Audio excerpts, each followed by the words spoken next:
Let's go! This show fucking stinks, and the fact that you listen, we are very, very thankful for it. AJ, you never cease to amaze me with your toxicity, pal. You got a couple of these? God damn it! What the fuck are you doing? Fuck Boston.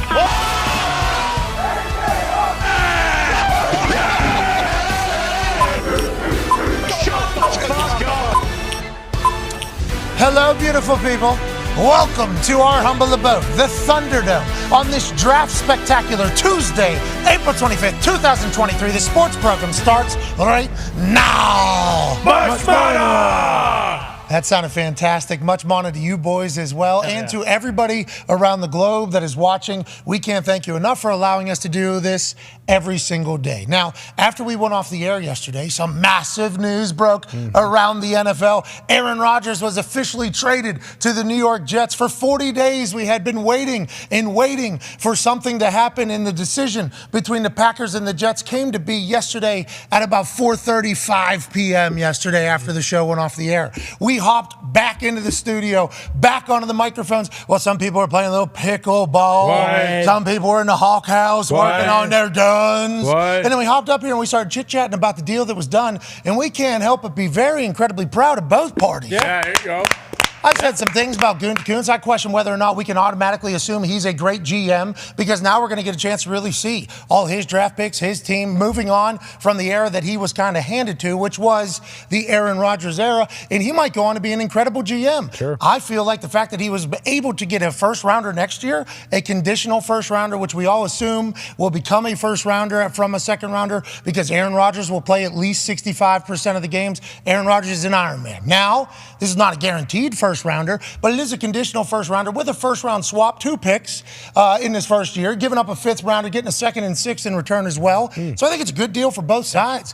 I think both teams should be incredibly proud of what they are. And both teams online were telling the other team that they were getting fleeced. That's right. That's when you know a fucking great deal took place. Yep. Both teams thought they won it. Both teams did win it. And now we're at a situation where Aaron Rodgers is in the AFC East for real. The Talks Table looks a little bit different today, but it's going to be just as fantastic.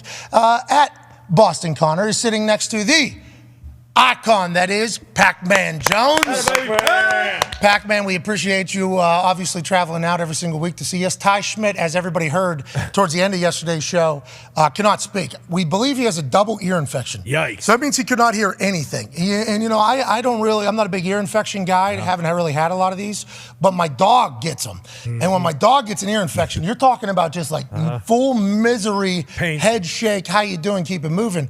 I think Ty has it in both fucking ears right now. Not good. Heard that towards the end of the show yesterday. Ty, hey, we're pulling for your ears and for you, pal. T's and P's, Ty. So sitting in Ty's spot is Pac-Man Jones, and obviously we're thankful for that. But the AFC East looks a lot different today than it did just yesterday. I think everybody kind of assumed this was going to happen, but now it is the reality. Both newspapers over there, the Daily News and the New York Post or whatever, Jolly Rodgers, rejoice, the Daily News says we have a quarterback. And then in Green Bay, they're actually painting over the fucking mural of Aaron Rodgers already. Get him out. Feels like everybody won. You know what I mean? Yeah, absolutely. Now, granted, who knows what next season looks like for the Green Bay Packers or the New York Jets. Yep. The New York Jets team is very young, very talented. This will be the best defense that Aaron Rodgers has had since they won a Super Bowl, is what everybody's saying. Arguably, it is. Massive market. Oh, yeah. Huge. Talent all around him. Alan Lazard, his guy, back in there. Yeah. Garrett Wilson's over there. Breece Hall, who we only got to see like 10, 11 games, whatever the amount of games was, he's a fantastic young running back. So good. Offensive line, they're going to have to figure it out. They'll be able to do that in the draft. But this Jets team's going to be great. And Jordan Love now has an opportunity to prove whether or not he's going to be good. Win-win for all parties, except for maybe people in the AFC East, where the Jets that have kind of always been a foregone conclusion, I believe. Oh, yeah. Just a dumpster And that's what a fire. lot of dumpster fire. Now they're a thing, right? Oh, And yeah. as a Patriots fan, you got to be scared to death. Hey, Pac, they got to be scared up there in New England. I would be. You know, I woke up this morning like, oh, fuck, the Jets, A-Rod. You know, now I'm thinking, now you go back and look, all right, he over here with, arguably they saying the best quarterback with Kansas City. Can the Jets beat Kansas City? That's a maybe. Can they beat the Bengals? A maybe. Can they beat the Bills? Shit, they beat the Bills last year without A-Rod. So if you looking at all the stuff that's done happened in the past 24 hours, shit, if you waking up a Jets fan, you happy as hell. You finally got a fucking quarterback that you can say that's already is established, because the last 40 you had just was some shit. Yes. But if you wake up on the other side, which I love A-Rod, but I can see how some of the Packers fans are saying, hey, yo, fuck it. I'm tired of dealing with this fucking guy. He's going to the dark hole. So I can see both sides. Yeah. But me personally, I think this is good for the Jets. I could see how people would say that. By the way, people are saying that. Yeah. And I only know that because my mentions are also Aaron's mentions for probably like 10% of the mentions that he gets. I get in there. And obviously, he's diving in some different waters on the internet as well now with his new friendships with a Kennedy, I believe. That's right. Just hanging. Those are good people to hang around. Certainly doing. He's right in the middle of a lot. But I do see a lot of Packers fans that are pretty much just like them painting over that mural. Yeah. I mean, they kind of move on. 24 hours. Ready for it, ready to move on. I think they're going to maybe regret that whenever there comes a time that Aaron Rodgers would normally do something, and maybe Jordan does it. And maybe there isn't a time where Jordan just picks this thing up and is incredible. Looked like Aaron whenever he threw the ball to the Eagles. He can obviously move. Yeah. He's an incredible athlete. He's gotten much better. I think everybody loves him, including Aaron Rodgers. Yeah. So maybe there's no drop-off at all at any situation, and they go win a Super Bowl. That could happen. I mean, it happened with Alex Smith, Patrick Mahomes. Obviously, a little bit different situation there, but Patrick Mahomes goes there. They immediately, boom, after his first year of sitting MVP. out. So maybe Jordan Love goes on to do that. But there's going to come a time where I think you're going to remember that maybe you took a little bit for granted. Absolutely. Yeah. Maybe you took a little bit for granted. And I'm only saying that as an Indianapolis Colts fan. A lot of this shit is going to come back to hit Big Brian. Pop! Pew, pew, pew, pew. You're talking about Guti? Yeah, he passed on fucking T. Hig. Just imagine if T. Hig would have been with the Packers doing that little run they would have had. It would have been a different team. Probably he went with the quarterback decision there. But if this don't work, it all come back to him. Yeah, and this is his legacy. Yeah. And that is really how it'll be judged in the long run. But I like the fact that they were able to get a deal done. The Packers fans are happy with it. Very. Packers fans are pumped about the deal. So PR-wise, you already won. Deal's already won. Yeah, simple. Deal is already won because I guess you could say, well, I wasn't able to give my team better, how you could judge yourself. But if your fan base is like, good deal. Happy, yeah, exactly. That's a winning trade, I think, in the NFL. I think that would be considered a winning trade because you don't have anybody on your ass. Now, there's going to be Michael Lombardi's going to join us in the next hour. He's been a part of these types of trades. I'll be excited to hear his thoughts on how we thought we got here. Feels like it was a great deal by Gutekunst done, though, honestly, because his fans are happy with it. Yes. And I think that's mission. Right now. Well, right now is the only thing that matters. Yeah. Here's how. Right now is the only thing that matters. And I don't know if they did this purposely PR-wise or the Jets did this for them PR-wise or someone did it for them PR-wise, because there was a point there in the couple weeks ago where there was no chance in Packers fans' brains that they were getting a first-round pick. Well, I think I might help too. Yeah, you probably Because I thought could've. there was no chance. Honestly, I thought it was going to be tough because the leverage, because they had spoken so publicly about getting rid of it. Like, we do not want to do this anymore. Yeah, and they had 2 twos. If everything we want to happen doesn't happen, then we'll see Aaron on our team. Exactly. That was said publicly Yeah. before anything else, before any of the other conversations that took place. That was said by the Green Bay Packers. Every other general manager hears that. Okay, you are in a situation where we like to go fucked because the general manager drafted a quarterback, caused a big uproar, haven't been able to see if he can play. If he doesn't get to play this year, he's going to be gone. You're never going to know if he was a guy or not. This whole situation, you traded into the first round, pissed off everybody. Yeah. And now you're not going to be able to find out if that guy played. Plus, the president of your team, who acts as the owner of the team, is saying if everything we want to happen doesn't happen, you guys have zero leverage. I thought. Gutekunst worked it. It was a shit show. But yeah, he did unbelievable. Gutekunst worked it. That's a really good deal, I think, publicly. Yeah, absolutely. And, maybe he does go on and draft a bunch of great players. But to Pac-Man's point about, like, drafting T. Higgins, even going back shorter than that, if he just didn't say a fucking thing when Aaron went into the darkness and decided, like, hey, I'm just going to hands off, let it go, and then maybe when he comes out, he'll retire, or maybe, he'll come out and want to play one more year for us. But, yeah, if you're a Jets fan, there's no way that you can look at this and say, we screwed this up. They got got Aaron Rodgers. They do have and a 5th round. And a 5th round pick. And they still have a 1st round pick in the top 15. But, like, they are an unbelievable squad as a whole. And, you know, Pac-Man mentioned they beat the Bills 2017. But without a doubt, this is the best division Rodgers has ever been in. They've never had they've had, one team with the Bears when he first came in. And then, the Vikings for a little, maybe. But this is by far the most competitive division that he'll play in. And then, you know, the AFC West, they're pretty good. But I'm not saying that as in, you know, temper your expectations. For the Jets, it's Super Bowl or bust now. Absolutely. Now there is anything less than a Super Bowl for them will be a disappointment, whereas the Packers, although, you know, they kind of can temper expectations, they do have to decide on a 5th-year option by the end of next week. Yeah, they're definitely going to pick that up. But have to. What a move by Woody, though. Go down to the dark hole with Aaron and figure this shit out. Oh, my God. He said it was going to happen, though. He said it was going to happen. Hey, I like this as if I'm a Jets fan. Yeah. I think this is just like when the Dolphins went on last year. Bingo. So the Dolphins were being blamed for trying to lose. Yep. Like, that's not a good thing Nope. for a fan base to hear. Oh, the team that we invest our fucking time into, our energy, our emotions into, now it's being alleged, which we don't know whatever came of that. No, that's why they lost their 1st round pick. That was from Tampa. That was Tommy. We don't know whatever came. That got real quiet real quick because in the NFL, you can't have that. We assume that that's not true. Right. We just hope that that's not true. But that was being alleged very publicly. Like, hey, this team is openly trying to, like, pay people to actually lose. That was being alleged out there. Incentivized. So as the fan, incentivized losing. So as the fan, you're like, fuck this team. Like, what are we even talking about? It's hard to continue and invest. And then they spend all that money on Tyree Hill. They bring in a new head coach. Armstead. They trade for people. They bring in it's almost like the get back on the other side is like, I'm sorry, okay, we were thinking about the future. Don't want to offend you. Let's get real good real quick. All in. It's almost like the Jets are like they realize what they have right now. Yeah. We got a great young class.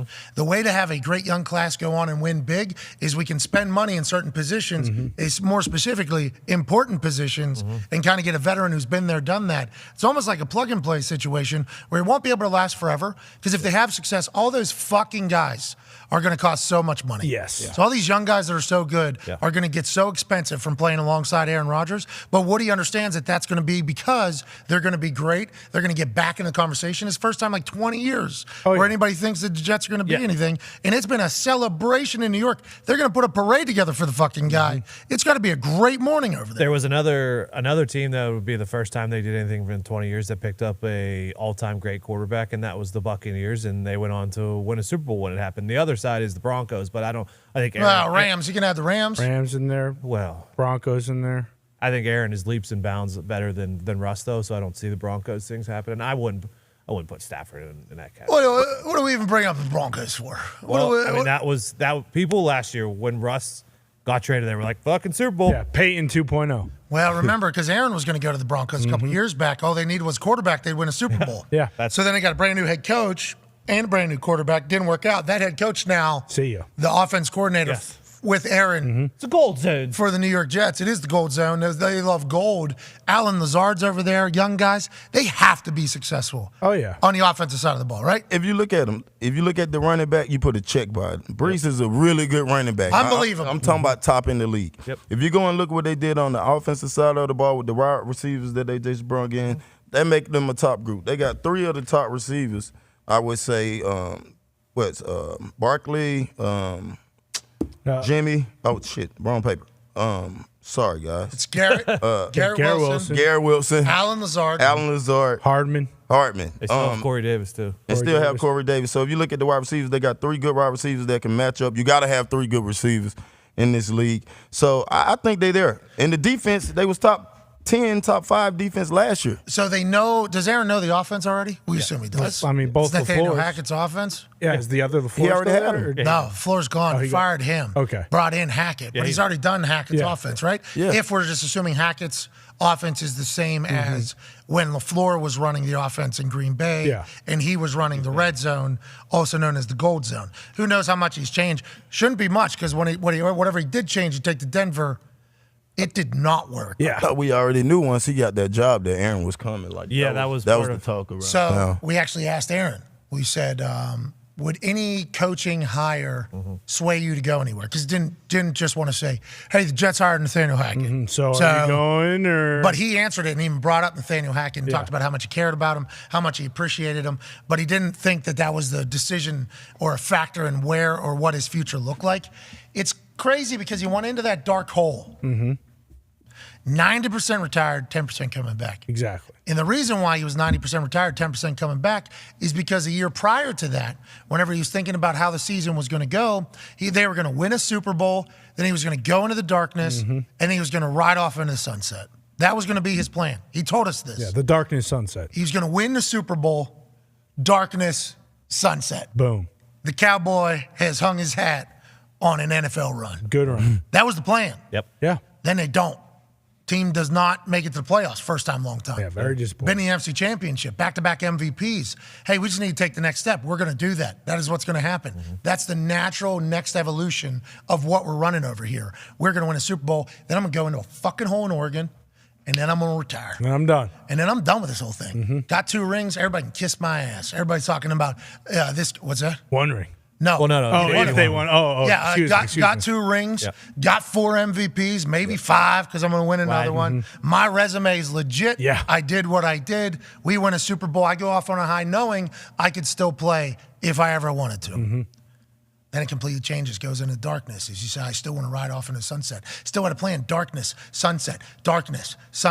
What is dark will come to the light. Hell yeah. That was still his plan. 90% retired, 10% coming back. Then when he's in there, sitting all alone, smelling his poop because he didn't flush it the whole way. That's right. Because he couldn't see anything. So hungry. You know what I mean? So hungry because he was only eating 1 time a day. And then he had the ability to just flick a switch that was literally right in front of him. He wouldn't do it. To turn on the light every single day. His face accidentally ran into it a couple of times. This light switch to turn on the light in the darkness while he was in there tripping balls like Queen's Gambit on the ceiling. He seen just one more chip get stacked on his shoulder. He said, I ain't going out like that, am I? Boom.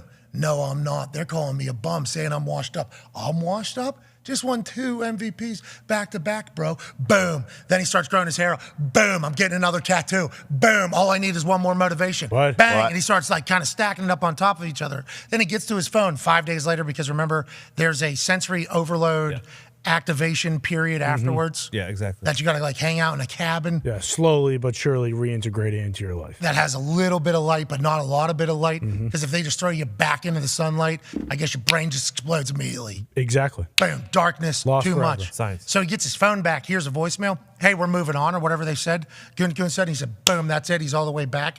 I think whenever you say Super Bowl or bust, I think that is 10,000% the case. Oh, yeah. I think Woody Johnson knows that's the case. I think during their 11-hour visit, whenever he went out to Malibu to talk to Aaron, they talked about how this is my plan. I want to win, and then we want to do that. So I think if they win, they're completely cool with giving up that first rounder next year. Oh, yeah. That's probably where the negotiation was held up at.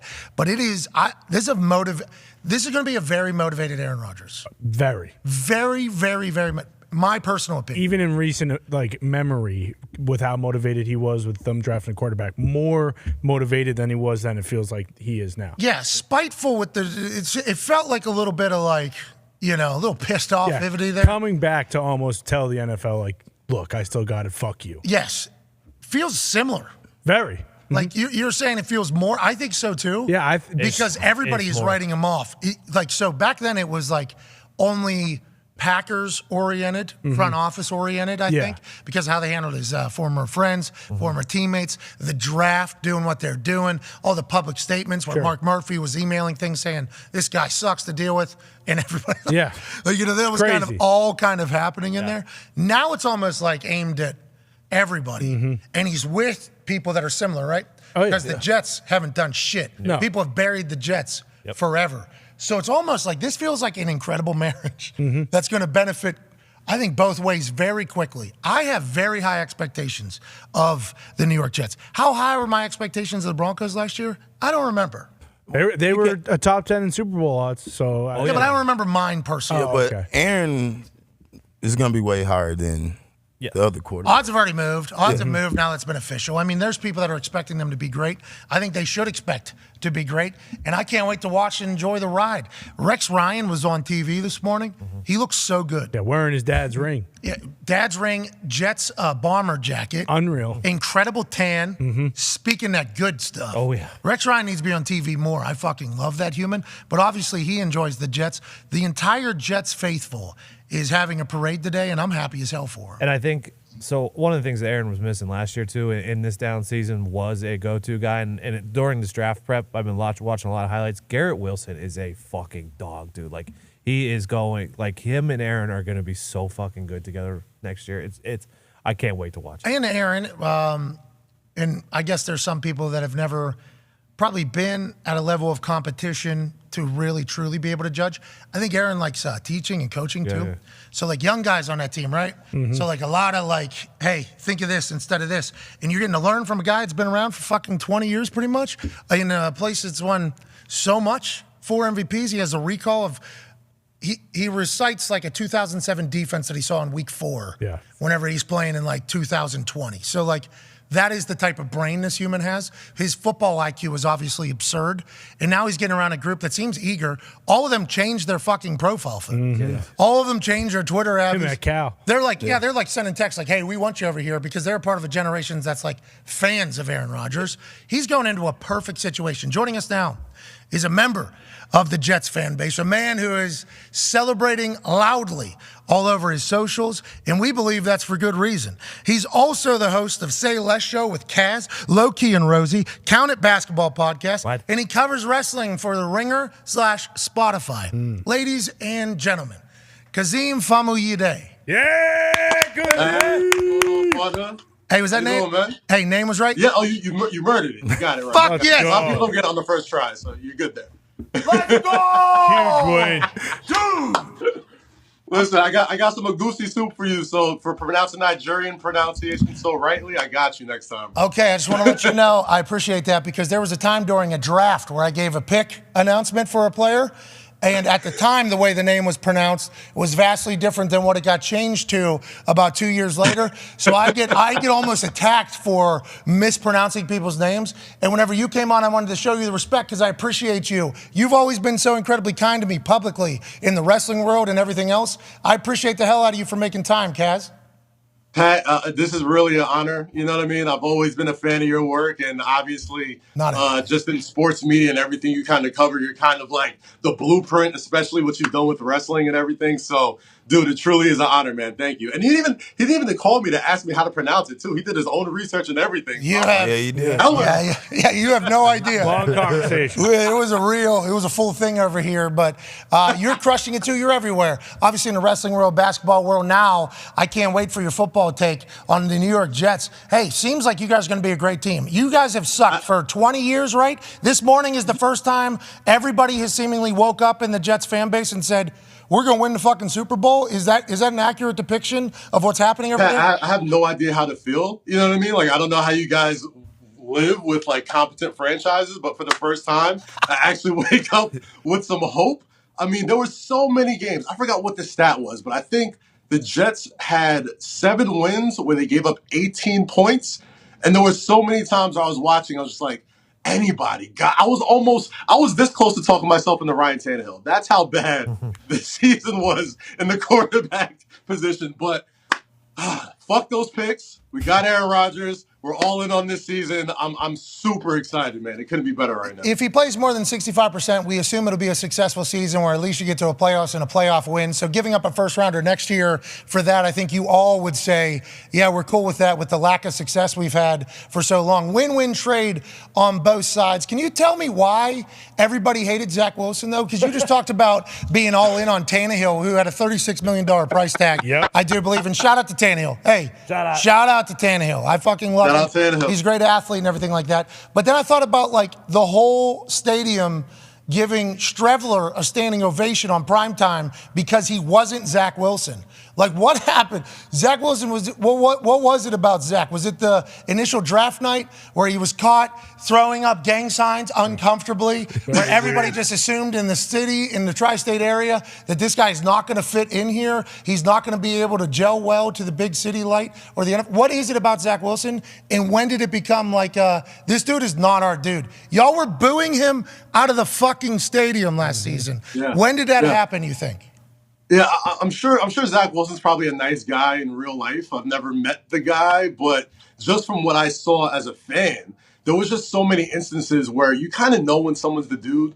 And there was a handful of things that kind of like made me raise an eyebrow. The first thing that raised my eyebrow was, okay, he wasn't named captain for his team. And I was like, that's odd. I'm like, what's the NFL? Not named captain. I'm like, all right. But you kind of put it in the back of your mind. You're like, he just kind of blew up in the second half of his football season, the pandemic year. You convince yourselves that all these red flags don't really mean anything, right? And then on top of that, when he got the job, he didn't really have to compete for it. He never really won it. And on top of that, when you come to this city, there's a small part that a lot of people don't talk about is like, you got to win over the city somehow, right? Like, you either got to go through some adversity or you got to do something that really endears yourself into the New York, New Jersey area. And for some reason, like every time Zach Wilson had a chance to, it always just came off a little uncomfortable. Like, even like his biggest play, like, think about it. Like, his biggest play last year, he catches a touchdown. He gets a Philly special.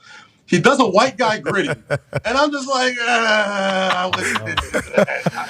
need a better gritty than that. They're going to need a better gritty than that, Zach. That's yeah, like, I'll even take the Gesicki's, like, his little thing that he does. Like, Zach Wilson, you can tell he, like, practiced it in the mirror, like, way too long. And it just came out. Oh, so you guys hate him. Yeah, there it is right there. Yeah, he was like 1 and 2 and 1 and 2 and 1. Yeah, like, that was on top of that, right? Like the last thing that really let me know Zach wasn't the guy was when Mike White came in.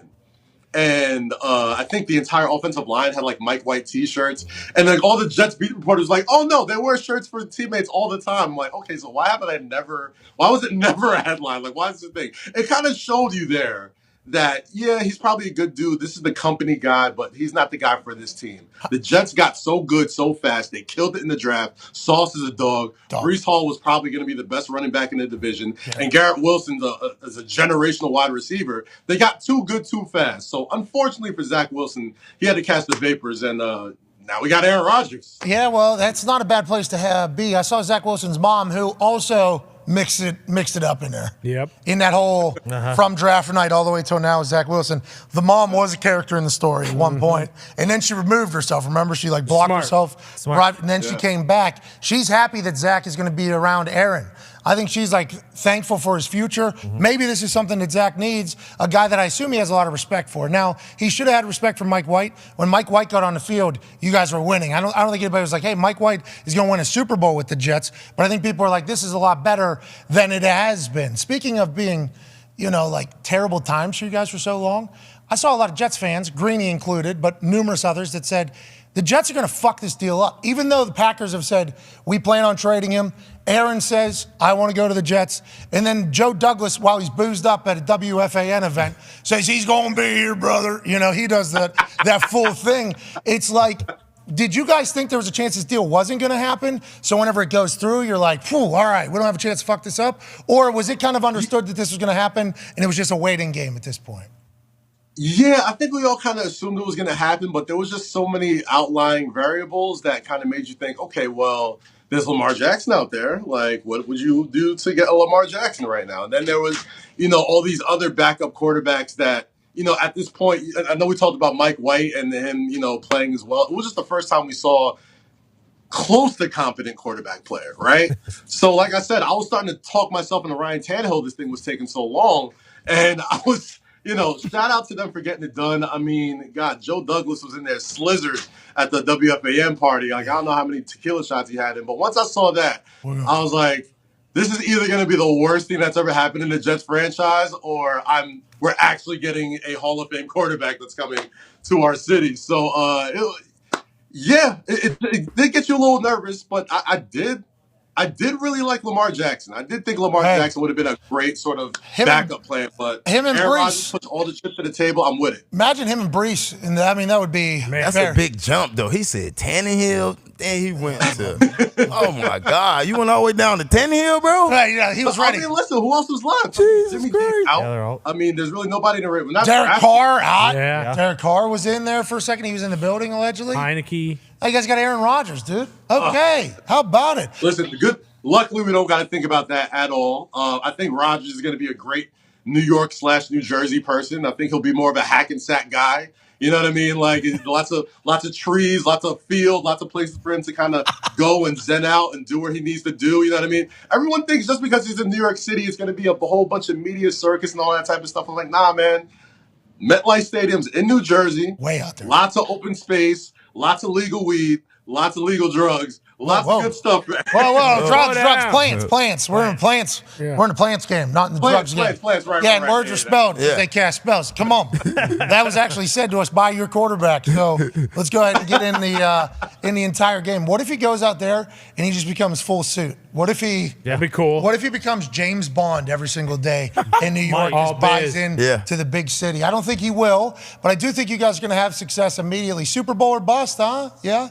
Gotta be. It's gotta be Super Bowl or bust. Like you're not trading away all those draft picks to get to the AFC title game or just to make the playoffs. Like you're doing the Brady. You're pushing all your chips to the table, man. How much did you trade? So it's a second, a sixth, and another second, right? That ain't that bad. But you got a fifth. Yeah. And in most years, I would say that's a lot for somebody. That's a haul. But you got to think about how they absolutely murdered the draft. Yeah, who won? Right? Who won this you've trade? Almost made up for 2 or 3. Hey, who won this trade? Who won the trade? You think, Kaz?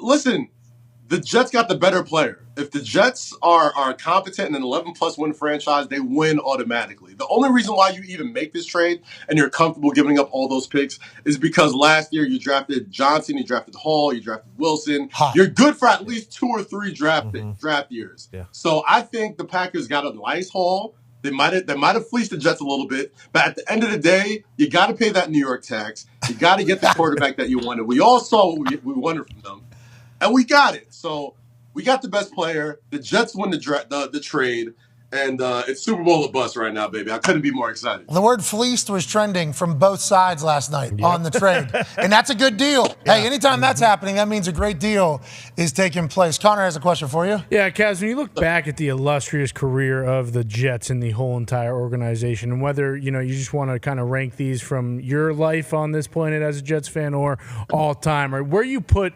acquiring Rodgers as an all-time moment for the Jets, like is it above Rex Ryan? Let's go get a fucking snack, or is it right below name a Super Bowl? What do you think? It's sad because I could probably name them all off the top of my head. All right, Rex Ryan, let's go get a fucking snack. Herm Edwards, you play to win the game, is up there. Bart Scott, can't wait, is up there as well. Oh yeah. Fitzmagic, that great half a season when he was just lights out. And then you start looking at all these lists, and it's like, wow, it's really sad that a Twitter notification is like one of the happiest moments of my Jets fandom, right? Yeah, so, you guys got gifts. You guys got gifts, and then this, right? Those are all gifts. Yeah. Let's go get a fucking snack. Yep. All the Rex Ryan things. Can't wait. Can't wait is one of the better gifts on the internet. Shout out Bart Scott. Yeah. Herm is another. It's all gift moments. And then it's all of a sudden just the hope that you're going to win a Super Bowl. I think we all have faith. Oh, yeah. Pac has a question for you, Kaz. Yeah, the hope is to win a Super Bowl. Can you rank your division now that you have the quarterback that you want? Well, right now, I still think it's Jets and Bills at the very top. I think it's a toss-up. Last year, the Jets played them really well with a not good quarterback situation. I think that defense is going to carry them. After that, I'll jump off the building. I'll go Jets 1. Okay. I go Bills number 2. What? I mean, the Dolphins are loaded as well. You know what I mean? Like, I feel like a lot of people aren't really talking about them. I think they got to figure out if Tua's going to be healthy. So Dolphins are 3? Dolphins are 3? Dolphins are 3. I got the... Shit. Yeah. I mean, you guys Bill. surprised? What are we acting like this is news? Kaz thinks you guys are dead. Is this brand? You guys do Kaz too. Thinks you guys are you dead. guys do too. No, we're losing. Don't you dare point at Kaz acting like it's his thought. You got the same one. He's been saying it for a while. So don't act Why do you put me in there? fucking news. It's not me, Dirty. It's him. Hey, I'm just asking. Both of you. It's on me. I I'm knew just what asking. you were doing. Dolphins are 3. Dolphins are 3. That's what you just. I just wanted him to clarify No, what he was saying. Hey, I know what drum you're pounding. All you guys, and that's fine. I will say it with my chest. The There you go. Patriots will finish last. Oh my I will God. say it with Cody, my what chest. is going Yeah, on? we'll see. Tua's definitely going to play 17 games. Oh, my And there'll be no Kaz, problems. Kaz with like, I don't Buffalo. care about that. Like, I got no bingo. problem with that. I want to That know. sounds like I'm a not. Miami problem. I just wanted to hear what he I was saying understand. because it sounded like he was saying what he was great saying. Well, no, you which was some other wanted to people. lead him to the water of Patriots finishing last. No, I know. didn't. I knew exactly what you're I doing. just That's wanted to okay. make sure he was clear. That's you know? hey, look, it's okay. You can admit it, and I will humbly forgive you. Connor, can you rank the division? Sure, Patriots won, and then all 3 of them last. Tying for last. Easy. There's 1 and then 2 with 3 fucking names 2 on and it. 15. Boom, boom, boom. Diggs has a question for you, Kaz. Kaz, Jets What's fans used to love going to Radio City Music Hall to boo the Jets draft pick. Do you ever do that? And what's the pick this year that won't make Jets fans boo? Well, I feel like the Jets just need to shore up that offensive line. So I think anybody that they get, whether it's a center or a left tackle, I think the Jets fans will be happy about. I was never that type of fan, all right? Like, I would never go all the way just to boo some 19 to 20-year-old kid getting his dream, realized for the first time. Like, that's just not my style. I can boo from the company in my own home because I booed Porzingis. I booed. This is what New Yorkers do. We boo our draft picks. Like, I don't know why we do it. I think it's like a rite of passage or something like that. This guy's And, sorry.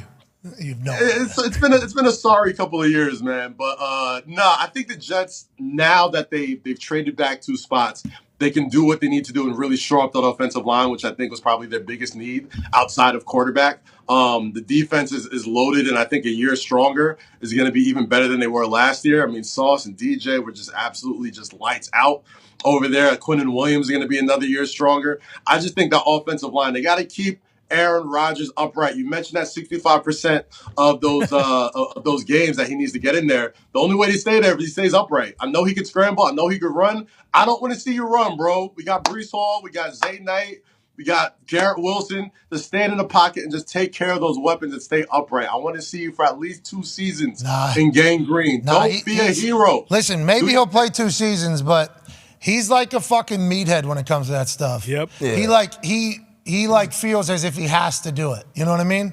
Like, Pat, I got to know, are you going to be coming to these games? Are you going to be in New York a lot this season? I'll tell you what, Teterboro, not too bad from MetLife, getting downtown. It's like a 10-minute trip from Teterboro, I want to say. The worst part about that part of the world is just like, it's impossible to get there, Like driving, traveling, it's very difficult. If we had a place that we lived there downtown, maybe we'd be able to enjoy it. Sure. Love going for the weekend, though. I'm sure we'll come to a game. We got to come to a least game. one. We got to go to a game. And you got to pull up. Well, the wife will cook a nice dinner. I'm like a stone's throw from MetLife Stadium. Like, Here we it's go. a nice spot, man. You'll enjoy it. Is Fireman Ed coming over? Or? Yeah, okay, Fireman Ed. Fireman Ed got his own section, man. I'm not big time enough to 3 different Fireman rows. Ed yet, man. Hey, we appreciate you. Your own section's on the way, and thank you so much for joining us. Good luck to your Knicks. I know you're big into that, and thank you for all that you do for the wrestling business too, brother. Pat, I appreciate you, man. Thank you so much, and it really is an honor, bro. Appreciate you. Thank you. Ladies and gentlemen, Kazeem Family-Day. Yes. Fucking nailed it. Yeah. Home run. Walked it off, too. Whenever he said, "Oh, you looked it up, you didn't even call and ask," it's like you have no idea, pal. Yeah, 20-minute conversation. You can spit it right out too. I had to. Yeah, you did. You should see the brain whenever it's like, "All right, here we go." Did we just waste that 10 minutes over there where there was Google Voice, Google Search, muting TVs, Phonetic spelling. Hear it be pronounced. It's like, let's show this man respect. Because every time somebody calls me McAfee, I think to myself, fuck this person. Yeah, I'm out of here. So I don't want to have that happen to us. Seems like Jets fans are excited, as they should be. Yeah. Shout out to Kaz and incredible work that he does. Brian Gutekunst spoke about this trade. Pretty long, lengthy quotes about the respect he has for Aaron and the gratitude that he has for Aaron and how he wished he could have had the conversations with Aaron that he thinks, would have been able to settle this all. I have so much respect for Aaron, not only the person, but the player that he is, Gutekunst said. There's so much gratitude in what he's done for this organization. Again, it would have been nice to have those conversations, but at the same time, over the last few years, I kind of understood that may not happen. So it's different. It'll probably hit me a little bit at some other juncture when I don't have a lot on my plate. I know this. He'll always be a Packer. He'll be one of the best who have ever done it around here. I have a lot of respect how he went about it, and he'll be missed. There's no doubt about it. Players like that don't come around very often, but at the same time, we're really excited where we're headed and what we're moving to do and wish him nothing but the best. That was a classic. Let me finish this page. And to summarize, turning the page. We are very excited for what's coming. They have to be. They've made that decision. But I do appreciate the fact that Gutekunst high-roading this. Him saying those conversations I kind of come to understand over the last couple of years probably wouldn't happen. What does that mean? He just feels like he and Aaron don't get along? Or There was definitely points where they did not. Yeah, I would assume that that's And the then there case. was pictures of him in training camp. Was it this? No, last season training camp. Joshing. Yeah, where they're Yeah. just joshing around. They And were he's- buddies again, but I mean, that could also be very fake. What? Not in this world. Aaron, we live in. Aaron did say that the relationship with Brian was much better when we Yeah. were talking to him going into the season. Yeah, so what does that mean? And Guti, I think, came out after Aaron said that if you want to move on, I wish you would have just told me as opposed to everything kind of happened. That's kind of how he worded it on ours, Yeah. right? Exactly. Did I remember that the same way? Yep. Yes. Yes. And then Guti came out and said that he wasn't even able to get a hold of him or have the conversation with him. It's like, well, that's not good news either. Like, if the GM and the quarterback can't get a hold of each other, like that's all of it is not good news. Whether it's the miscommunication in the way it was said, where you're like, yeah, hey, whatever you want to do, and then it goes into a hole and then says, no, fuck this guy. Yeah, let's move on. If that's what happened, okay, bad communication. If you can't get a hold of somebody, that leads to the relationship that you had to lead to that moment. Probably not good communication. Yes. And then if they go in to draft a weapon and Aaron goes to OTAs, we will all say, this could have just been at Green Bay, but both parties seem to be happier. I assume 5 years, 6 years down the road, Guti, Aaron will have the same interaction that he and Coach McCarthy had when the Dallas Cowboys came back to Green Bay. Yeah, and Goody kind of saying to Aaron, like, hey, go take your time before all of the, not being able to get a hold of him and all that. That's where it felt like he was kind of not blindsided, but it felt like he was kind of unexpecting a text like that coming out of the darkness when he was just told, like, hey, do your Was process. it a text or a voicemail, I wonder? I assume. Sound like all bullshit to me. Everything. Yeah, even the letter that he put out right there, it don't seem like it's ain't no love in that letter. For all the stuff that Aaron Rodgers done for Green Bay, it should have been a little passion in the motherfucking letter. You don't think there was? Maybe it was the way I was reading Sound it. like no passion in there. I have so much respect for him. How about that? Not only the person, but the player he is. That's a lot of love. There's You think he wrote that? There's so much gratitude in what he's done for this organization. Again, it would have been nice to have those conversations, but at the same time, over the last few years, I kind of understood that. Heartbreakingly, that may not happen. So it's different. It would probably hit me a little bit at some other juncture, Yeah. when I don't have as much on my plate. We got the draft coming up. Yeah. When There's billions of dollars here. if we're like 2-10, it'll hit me like a. You don't remember a night that he played that you could have put in there that was fucking special? Oh, like I remember the Chicago Bears halftime. It's weak. He's got a lot on his plate. He's not thinking about Yeah. it. He's got the Been there draft. 20 years. He's got to pick up the draft. It is a little weird. It sounds like he's saying he wanted to get a chance to tell Aaron how he feels about him, what he's meant to the organization, but for whatever reason couldn't. Yeah, what's that all about? Feels like that's something you would do as a GM of a team when you're trading someone. Feels like you would have that conversation with them. Maybe, unless you guys just didn't like each other, which we could be all acknowledging at the same time here. Is that what we're acknowledging? But Maybe. did he say there's so much gratitude? Sounds like that's what you're saying. You're saying that this is all bullshit. I thought it was pretty good. I saw gratitude in Yeah, I it. think it's total bullshit. Like, he got his guy, bro. Like, he drafted who he wanted. Like, Aaron's not his guy. Like, he really don't care about all the shit that he's saying in this letter. Connor, what do you- what- We have might just- have respect for him and gratitude, but besides that, the whole letter is bullshit. We have just gone through this with a different Packers situation, but when words are written out and we can't actually hear how they are Context. being said, Yes. it is much different. So you see, there's so much gratitude in what he's done, but how, do we know? Is it like there's so much Exactly. gratitude for what he's done? That's what I'm You know saying, what Pack. Have y'all Maybe I seen- didn't read them right. Y'all have seen when he came out and talked. Yeah, it's no. Great hair. Remember we saw him for the Great first hair. So time. nice. Great hair. His hair was fucking. He's ready for the show. That's it. Clean. Well, whatever, Matt. If they both go on to win, they'll both be happy. They'll see each other down the road, shake hands, and move on. Aaron's mural's already been painted in Green Bay. All right, fucking cover that thing up. I already painted one in New York. See you later. They got a parade for him over He in New probably York. told him that, huh? He probably told that. He'll go, hurry up, cover it up. Yeah, who, Guti, you think? excited? You think Yeah, Gutekunst- trade is official in like 2 minutes. Get that fucking paint ready for that mural that I got to drive by every goddamn day. Imagine if that is Gutey's right here. Boom. Did they paint something new or? Yeah, Just a black wall is how it's ended. Why didn't they put a massive heart for love? That's That right. would've been That sweet. would have been sick. They should have just done this. What if they did Gutey? What if they drew Gutey on there? That would've been I wonder how cool, Aaron too. feels about the drawing of him on there. You know what I mean? Oh, Weird, if he 'cause it even was likes really- it. I He had think a little kind of just- looked like a 90-year-old, didn't he? A little droopy face. they just copied his program photo. He's got saggy eyelids in that couldn't just photo. look- Guy's a little What's sad that about? Well, He he was- just got back from Iowa. Yeah, he was tired. Actually, he was just in Costa Rica. Just hanging. That's what the internet said. He was in Costa Rica on a, what was it? Mitt reported it and said, Connective retreat.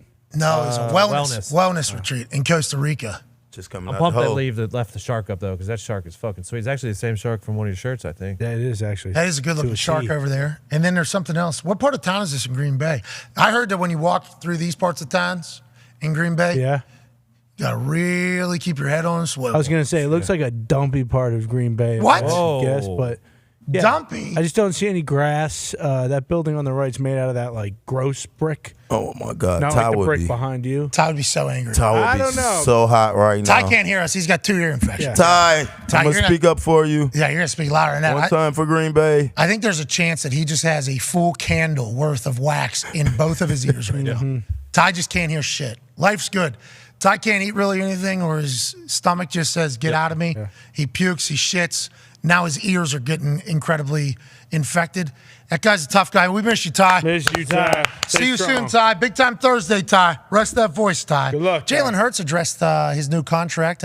Albert Breer had the full details of the contract. I don't know how that ends up getting found by one person. I think it has to be publicly sent in to the NFLPA or to the NFL to get officialized. Albert Breer had at first the full details and the breakdown. He then did a press conference chit-chatting about the whole entire deal. And James Palmer reports that he says, you know, it takes a village. That's why I decided not to take a fully guaranteed contract, because you gotta have to build something special, and they are already building something special in Philly. And then he ended it with, "Money is nice, championships are better." Oh, Bars, dude.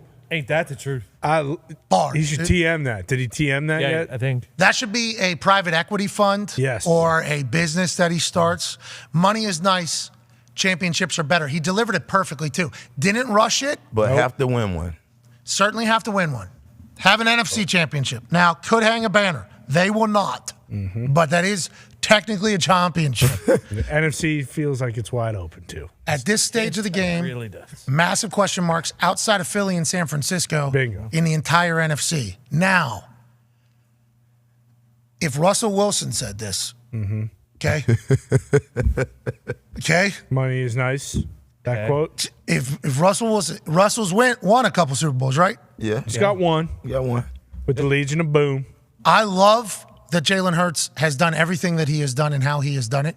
But if you stop winning, boy, everything goes the different direction. Yeah. All Jalen Hurts has really seemingly done with his opportunity is win. Everywhere he's gone, he's won. Even at Alabama, whenever he got benched, everybody talked about it. He was fucking winning. They were in a national championship for a reason. When he goes to Oklahoma, they fucking win. He is a winner. Proven winner. So paying him, getting him locked down for a long time, great news. But you say bars like that, that's too good. That's like what Russell Wilson starts preaching. Seriously. And he was taking shots at other quarterbacks. Who? What do you What? say? What? What? That's not how you guys took that? No, it was a question somebody asked him. Not him. What are you talking about? The guaranteed money part, he took a shot at Deshaun and he took a shot at Lamar. No, he did not. He Yeah, he answered a did. question that he was I asked. can read it back. Go ahead. What did he say? He said, you got to be a real shitty teammate to take a fully guaranteed contract. He did not say that. That is not said anywhere. Jalen will not say that. That's what he said. He's too clever and too intelligent, okay, He to got say bars. those dumb words. All he said is, money is nice, Yes, championships are better. that's true. And it takes a village, okay? He understands his situation is different than everybody else's. He's not taking a shot at anybody else. You don't have to bury somebody else to lift another person up, okay? Everybody can get lifted without a burial. That was a great way Money to put is it, Tom. nice. Championships are better. You broke it right on. I read though. between the lines. It was a great Yes, you question to ask at this particular time. And he still got like, what, 170 guaranteed or something? Yeah, he did Still pretty got well. paid. He got a good deal. He got a great deal. Yeah. And they're He spending it like, Yes. hey, why'd you take such a bad deal? It was like we were just celebrating how good his deal Money was. he got is nice. Very nice. Speaking of money, whenever we go back to the Jets situation, Aaron Rodgers' cap hit's only going to be like $15 million next year. Yeah, that's it. They paid him 15 million or up front. They something. converted basically all of it. $47 million has been converted into signing. What he's got cash. What's that? What he's got cash. Yeah. Yeah, Woody's got a lot of Yeah, cash. from the million thing that a year. Aaron hates the most. Aside from evil, of course. Let's not go down that road today, okay? Yeah. Today's not a day to bring up the fact that Johnson & Johnson is certainly part of the money that's going into Aaron's pockets. Yeah, I had to address it. Who would I be if I didn't bring that up, that signing bonus has been, If we do go Snatched. back, did he say Johnson & Johnson was the one that he would take, but he was allergic to something in it? Like if we were to go back to the first. That was page 337 in the. He had a MRNA. Doesn't matter. We're past that point now. You only have to take it. No, we agree. Oh, yeah, we agree. We agree. We beat it. We're just talking about that is a funny little subplot of this entire. There's only one owner in the NFL that has any association with anything that was kind of global news that Aaron was involved with, and boom, we're right back in there. Has to be talked about. They probably talked about that in the black hole. I would assume. Yeah. I would Had assume. to have. When they shut all the lights, Yeah. when they turned the lights off and they said, all right, we got to sit like this for 36 to 40 hours. And if we see no light for that long, we'll start tripping balls in this place. And Woody's like, deal. I also got some pills we could use. And Aaron's like, let's not even. Yeah, is mRNA in Excuse that? me. No, let's not even get into it. Let's put our pills aside. Yeah. And let's sit in this dark hole and trip balls. And that's what they did. And they got to an agreement and everything's A-OK. They create $43.7 million in cap space, though, turning it into a signing bonus so that they can do a little salary cap gymnastics to get his cap hit down to $15.7 million, which is, once again, absurd for Aaron Rodgers to get paid $60 and it only count as $15. They're kicking the can down the road, which a lot of teams do. A lot of teams that do it win. So I think that's what the Jets have seen out of the trends. They almost have like the reverse idea that we have around like rookie quarterback contracts. Like they have their quarterback on the massive deal, and then they have all these stud positions: corner, wide receiver, D tackle. I mean, Elijah Vera Tucker, who ended up getting hurt, Breece Hall. They're all on the rookie contract. So now instead of having like the blueprint that we have seen, and kind of when you look at these last few Super Bowl champions, all the quarterbacks are the ones getting absurd money, and all of them are getting absurd money up front. Congratulations, all these quarterbacks. Congrats, quarterback. Doing it big. And a lot of the reasons why they doing the quarterbacks like that, so they can move the money around to have flexibility to pay the other guys. Oh, yeah. Because if you do that to like a running back or a cornerback, you're like, oh man, you want more fucking money? No. The quarterback know that they're the leader of the team. They can move their money around and fluctuate it and make it not hit the cap. So it's a win-win for. So for their credit, and it does sound like, not my words, other people's words, Okay. that the Patriots are dead in the AFC. Those are your That's what it words. sounds. Those are not my words. You have said that as well. I did not say I this. would that. say. I- I really Pac-Man think. Jones. Pac said it a couple weeks ago Yeah. that they were going to come in last, and I took that note down. But I please didn't say continue. it. But anyway, You've said it. they are the team that started this with Tom Brady. Every time they'd be like, Tom Brady's taking a pay cut. He was taking a little bit of a pay cut, but he was taking a signing bonus. So they were kicking the can down the road long before anybody else was. Because whenever you convert salary into signing bonus money, that signing bonus money is then divvied up over the length of your entire contract as opposed to the 1 year in which it was taken up. So they saved $43.7 million out of next year's cap, and that'll get divvied up over however many years this contract is that they're reworking. And that includes the voided years, which are just complete bullshit. Somebody signed an 8-year deal with 5 voided years on it. The 5 voided years are only there so that they could divvy up the signing bonus longer and into more years, so the salary cap hit was lower. Now, the way this backfires is if the person doesn't play or if the person sucks. If the person sucks or doesn't play and you have to move on, you have to eat that entire hit the next year. A lot of it. So that is kind of where, the toll is going to come at some point, and you kick the can down the road. It's going to get up, or going to catch up to you at some point. It will. It'll be a 1 year smack in the mouth, and then you can move on. A lot of teams are doing this that have a lot of money in the ownership's bank accounts, and this is the Jets obviously making a play so they can continue to hopefully pay these young guys that are going to get great as well. To your point, the only way it backfires is if they don't play anymore or they're not good. So that's why they always do it to these good franchise quarterbacks. Proven. Proven. You know they're going to be on the roster. you know that you could kick it out forever because they're going to be there, and that's why you don't do it with running backs because you have no idea the shelf life of running backs. I think it was Taysom Hill maybe who got the 5 voided years. Yeah, we were talking to Travis Kelce the day Taysom Hill signed that deal. And he was like tight end, H, wide receiver, special teamer, quarterback, running back. We get it. But he was kind of a tight end or whatever. He got like $40 million a year or something. Yeah. It's like $160 million altogether. 4 years. 4 year, 8-year deal. Yes. 4 years, $160 million or something like that. We're like, what? And we told Travis Kelce on it, and Travis was like, yes.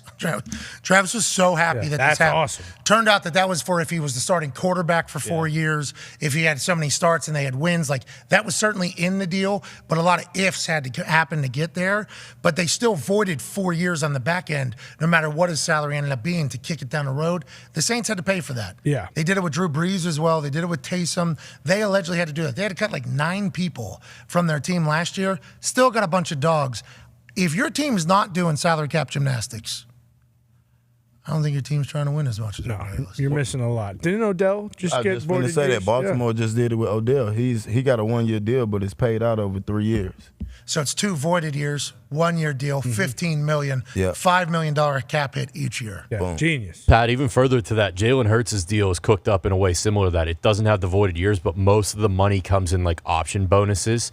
The base and the cap numbers are very low, but there's a lot of options pushing the money year by year to spread it out. Yeah, so Jalen Hurts' 5-year, $255 million extension from Albert Breer here. $110 million fully guaranteed, shout out. 23.3 to sign. And then $1 million base. This is eerily similar to the Cleveland Browns deal that just happened. 2024, $1.125 million base. $38 million option bonus. 2025, $1.75 million, $40 million option. Damn. $1.215 million base, $50 million option. And then $51 million. What's it say? Keep reading down there. Those are, in 2027, the Eagles can either pay a $5 million in option bonus with $46 million base or $49 million option bonus with a one. Yeah, so they'll do the second one if it's Yeah, there. exactly. Or they'll renegotiate a deal because it's 5 years into a 7-year deal. So, like, all of the game is keeping your salary cap low and paying your quarterback big. This is them basically just showcasing to the NFL what they're going to do. Roll that back up, please. So that option on the side, that's going to be the signing bonus. Yeah. That he's going to sign that year. Yeah. And Yeah, then that'll right just away. kick off. That 38.9 will then be spread from 25, 26, 27, 28. And then that 40 will get added on to that. Yep. And then the 49 will get added on to the final 3 years. So they're just literally just doing this shit. And then they're telling Jalen what he's getting whenever he gets to this year as a signing bonus. He's also telling the rest of the NFL what they think the cap hit's going to be. And this is a brilliant strategy. Yeah, genius. This is what Patrick Mahomes' deal, 10-year deal. We'll make it nowhere near 10 years. When that gets to 4 years, 5 years, 6 years, they'll renegotiate that, another 10-year. Just kick it down the road. It's smart. When teams find their young franchise quarterback, they can do that. This appears to be what the future looks like. Joe Burrow is going to get something very similar in Cincinnati. We'll be excited to see if Lamar and Baltimore are able to make something happen. Yeah, Herbert too. I mean, it feels like Herbert, and honestly, now that we're 2 years into the career, Trevor Lawrence looks like he's going to be getting a massive deal from Jacksonville. What if he just gets the whole pool on the right side of this? Then he'd be the luckiest son of a bitch alive. Hey, it's a good pool down there in the con paradise. Yeah. Let's get to a break. Hour 2 will be on the other side. AJ Hawk will join us. He obviously knew this was all happening. Yeah, I don't. There was reports on the internet that Aaron was ordering a coffee whenever the news went through, and he was kind of told by somebody else. He didn't even know. What? Allegedly. That was on the internet. He had no idea. We'll ask AJ. AJ, well, fuck. Yeah, he's probably talking to AJ. We'll also have Michael Lombardi, former NFL GM and advisor, consultant, consigliere, author, speaker, podcaster, What? show host, What? newsletter author. What? He'll join us in about 20 minutes or so. We'll talk about his thoughts on the deal. A second, a 6, a pick swap, and a potential 1. Yeah, 5th to. And you get a 5th in return. The immediate release was like, Packers get 13th pick, overall pick. Yeah, And that was like the sticking point for a lot of people, like 13. they got it. It was a pick swap. Yeah, that was a much great PR move. Yeah, you know how many people just think that they got there. Even Ty, when he first read it, was like, "Oh fuck, we got fucking 13." It was like, well, And a contingent, yeah, a conditional first next year. We got 13 and a first next year. Holy fuck. But how many Packers fans do you think just read that and then put their phone down? They're like, oh, we got fucking first round pick this year and maybe next year. Oh, we got to tell Pat McAfee to go fuck himself. Suck it. Way to go, Goody. Because if they're getting an offensive lineman, I assume they're comfortable at 13 or 15 Yeah. Well, with who they like. Yeah. You know? The bummer about that now is, though, that there's a new professional scout of offensive linemen, and there's no way that the number one. What's your problem? Why you always got to do stuff like this? What do you mean? Why do you got to? I'm just saying the word's out now. Paris Johnson should probably be the number one overall pick. Are you talking about how, guy won't read his playbook, but he'll study offensive lineman, every offensive lineman in the draft? But I cannot comment. What's your on guys' the deal? playbook. Kyler Murray was asked a question. Yeah. And he gave an answer to the GM. Mm-hmm. Hey, listen. Mike Garafolo is reporting for what it's worth. Word is Kyler Murray likes Paris Johnson a lot and has let that be known inside the Cardinals facility. Johnson visited there recently. Kyler Murray said, hey, fucking Paris Johnson, my guy. How would he know NCAA football isn't back till next year? Shouldn't he want some weapons? Shit. I don't think I've ever heard a quarterback be like this offensive lineman, just strictly because the amount of work that you would have to do to study every offensive lineman is not necessarily in your world. But quarterbacks talking about weapons, very normal. And I would like to let everybody know, I'd like to promote it. I wish Andrew Luck was able to do it more whenever he was younger. This is something NFL quarterbacks need to get more comfortable doing. They're young, telling people like, hey, I want this guy on the team. I want this guy on the team. Mm-hmm. If it's a center, cool. Like even somebody you're directly with. If he is only talking about Paris Johnson, I think a lot of people say it's a little bit aggressive for Kyler Murray to be. Kyler Murray need to be worried about winning fucking games, man. That's real. Back. We have I'm serious. Like, we're wasting our time talking about Kyler Murray. I'm just saying. Back, Kyler Murray. You got a brand new deal. Yeah. Let's get to a break. AJ Hawk will join us on the other side. What are his thoughts on Kyler Murray saying, I like his offensive lineman? This feels like they're just trying to bury Kyler, though. Yeah. There's no reason for this to make it out unless people want us to think Kyler Murray is worried about literally everything but what he should be worried about. Yeah, it definitely does feel that way, but isn't it weird that the biggest conversation with the Cardinals this offseason is how Kyler's losing the best weapon he's had his entire career and he doesn't want a wide receiver? D-Hop has not been traded yet. Nope. He will be. He will be. Rumors. My sources says so. Real soon. Whoa. Real soon. What? Real soon. Strong possibility. Strong Like possibility. this week, like draft? Yes, like this week. Like tomorrow? Like Thursday. My sources Says. Put it on the ticker. That's a big deal. My sources Says. says. Says. So we put the S in parentheses because we don't have sources. Right. None of us do. Right. Any of the news that we break is coming From us. from one person Yeah. normally.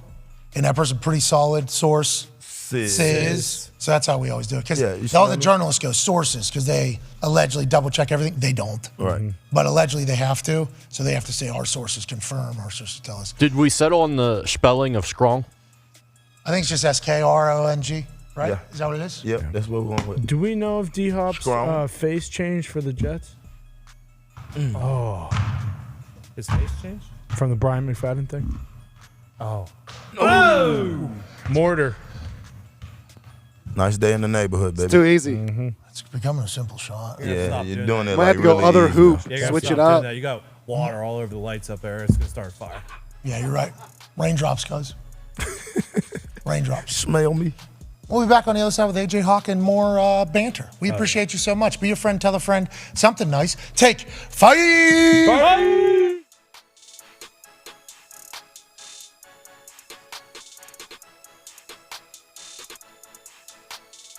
Today has become a massive day in our program's history because just yesterday at about 5:15 p.m., I was sent a text that said, hey, I think it's time. And I said, what do you mean you think it's time? I think it's time to let the world hear where we're at. And I said, Aaron, you let me know if you want me to let the world know about you coming on tomorrow. And he said, yeah, let's do it. I put a tweet out saying, hey, listen, you are cordially invited to Aaron Rodgers Wednesday, tomorrow, 1 p.m. Eastern Standard Time. Just 56 minutes, 34 seconds away from right now. Ladies and gentlemen, Aaron Rodgers.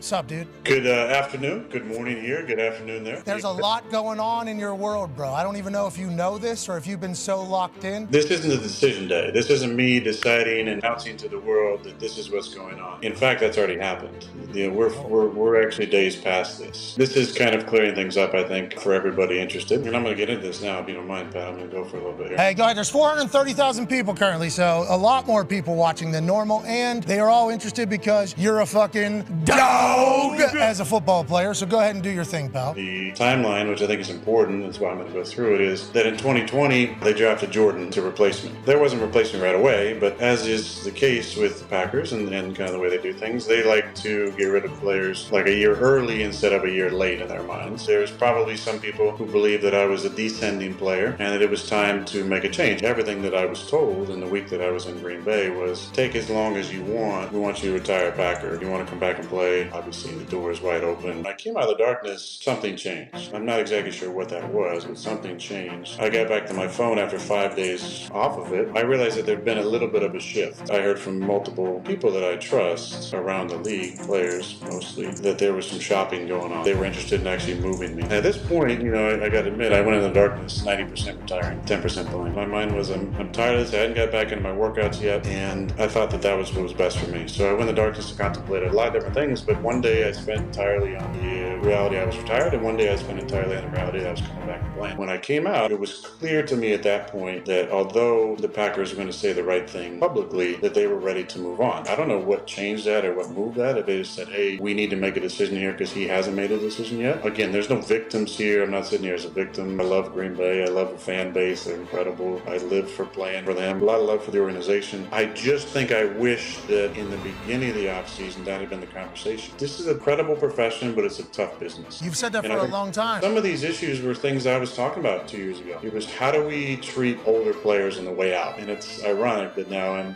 that player, but I think that's the beauty in life, is the sense of humor that the universe has. No malice, no bitterness towards Packers. So I've shifted my focus to entertaining what the plane would look like. The Packers granted, obviously, permission for the Jets to come out and visit. We had a nice visit. At this point, as I sit here, I think since Friday, I made it clear that my intention was to play, and my intention was to play for the New York Jets.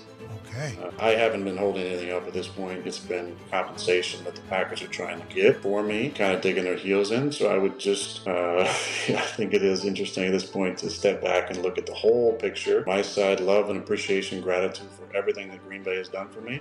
So much love and gratitude, and just heart open for the Packer fans.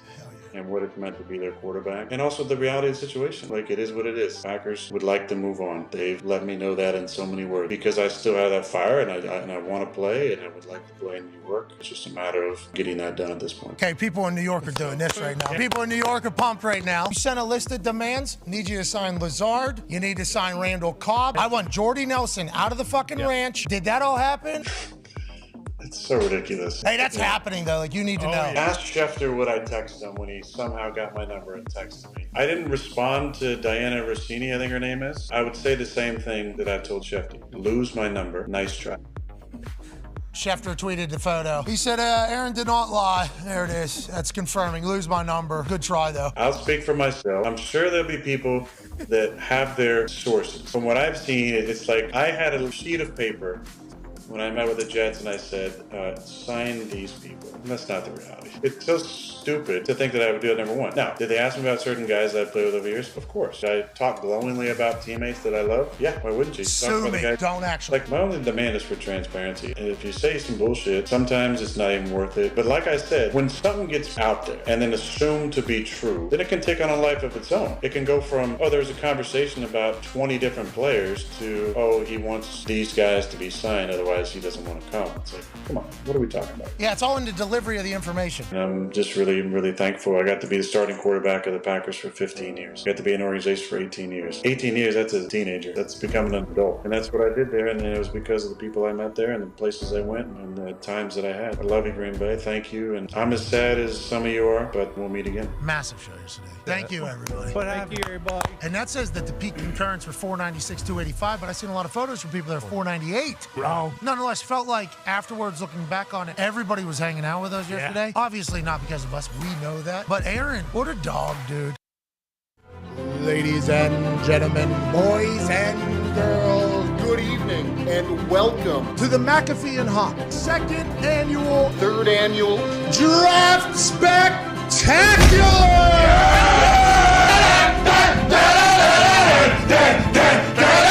The receiver, I think, could be an option. Jordan Love, quarterback, Utah State. God damn it!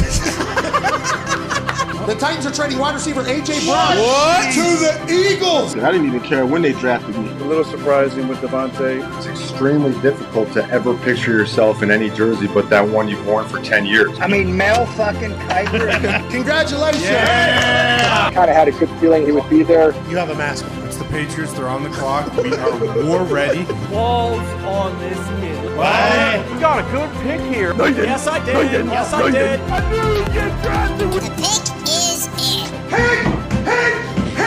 He had sex with my wife. Oh, shut the fuck up, MCDC. There's 100,000. What are you doing, people? Let's go. 100,000. Here we go. Got to 128,000. Here we go. Hilarious surprises for Draft Spectacular night. Hey, What? let's go. This show fucking stinks. And the fact that you listen, we are very, very thankful for it. AJ, never cease to amaze me with your toxicity, pal. You got a couple of these? God damn it! What the fuck are you doing? Fuck Boston College.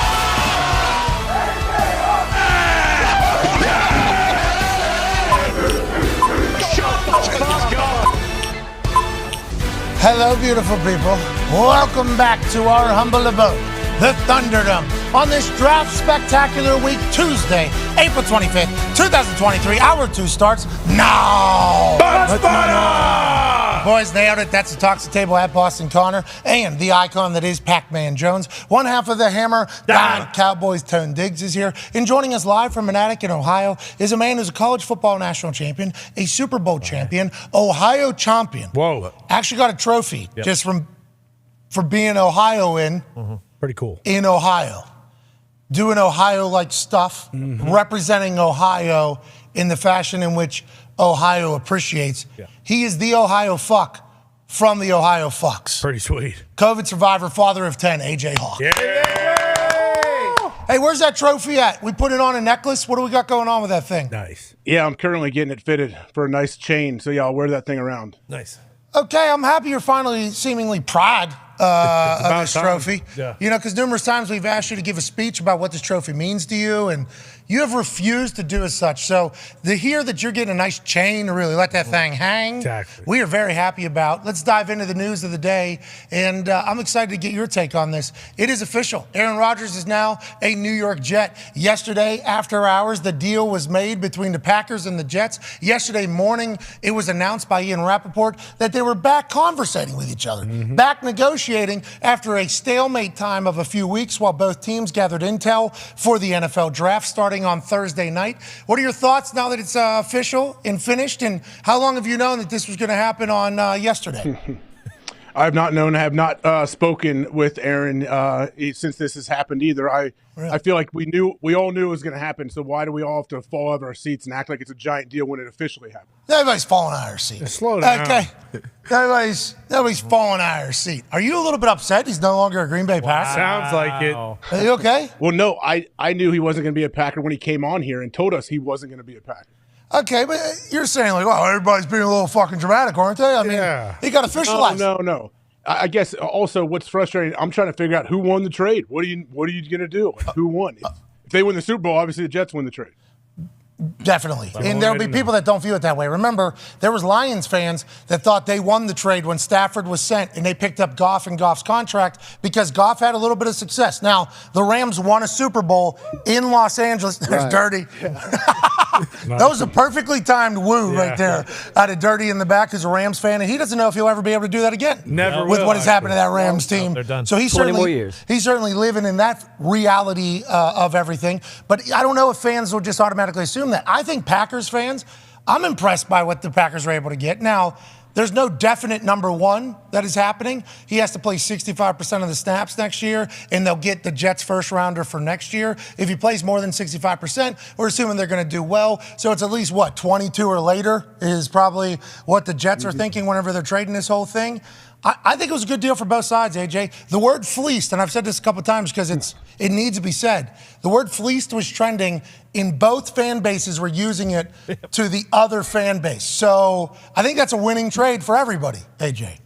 Yeah, it does seem like to say fleeced like one way or the other seems impossible on this situation. I understand it's a big deal, and you want to try to break down what each team got and gave up and all of that stuff. But basically, if the Packers use their extra picks and they get some guys that are studs right away, great for them. Obviously, good on them. And then if Aaron comes in there and gives them a chance to win the Super Bowl, hey, we both win. All-time leading tackler for the Green Bay Packers right here. Yeah. Obviously, he played for other teams and he grew up being a fan of another team. But there wasn't even a thought, and hasn't been a thought, the way this has been judged, like if Jets win the Super Bowl, they won the trade. Mm-hmm. What if the Packers win the Super Bowl? Exactly, them one. And then, what if Jordan Love is this guy that, they're hoping that he can be? And if the Packers go from Brett Favre being an absolutely great football field player. Football fields. Yep. Don't really hear it. You don't usually put field in after it, but I appreciate it. He's good in the backyard, too, in his jeans. You're right. You could spin it. Yeah. He was great at the football. Yeah. Any field. Especially when wearing Copperfit. Boom. All over the place. And when he was golfing, I saw this fucking guy, Popeye arms, properly jocked, take a 3-wood, like 340 or something like that, down in the Bahamas. Impressive. Holy shit, everybody said. As he just allegedly just walked right down the middle of the fairway. All right, guys. See you later. Aside from that, we got some questions about some of the stuff, That'll all get worked out. Allegedly. You go from that guy to Aaron Rodgers to then if Jordan Love is a guy, what a absolutely fantastic setup for the Packers organization. And that's potentially a very real outcome in this whole thing with how we saw Jordan play on 1 or 2 snaps in the Philadelphia Eagles game that we see on the internet that tells us how great he is. And in that play, you see good timing, you see composure, you see accuracy, you saw some moxie. So the hope is there, and it could happen. I mean, he could be a goddamn guy, and they could go on a run, and both sides kind of win this whole thing. And Darius Slay was the one from that Eagles game too, who was like, hey, this guy isn't just, a bum. Like, he was spinning the ball. And to your point about them going from quarterback to quarterback to quarterback, that's like as impressive as what the Steelers have done at head coach. Like, thank you. Having that type of run, even just Favre to Rodgers, is unbelievable. And if you could add on another in Jordan Love, that'd be something else. And with the Lions-Rams trade you mentioned, how do you feel now that if the Lions were to draft a franchise quarterback with the Rams pick, where that would leave that? Well, it's interesting, too, because that Rams pick was supposed to not be a good pick. Exactly. In the first round. Yes. Because the Rams were supposed to work out. Then all hell breaks loose for the Rams.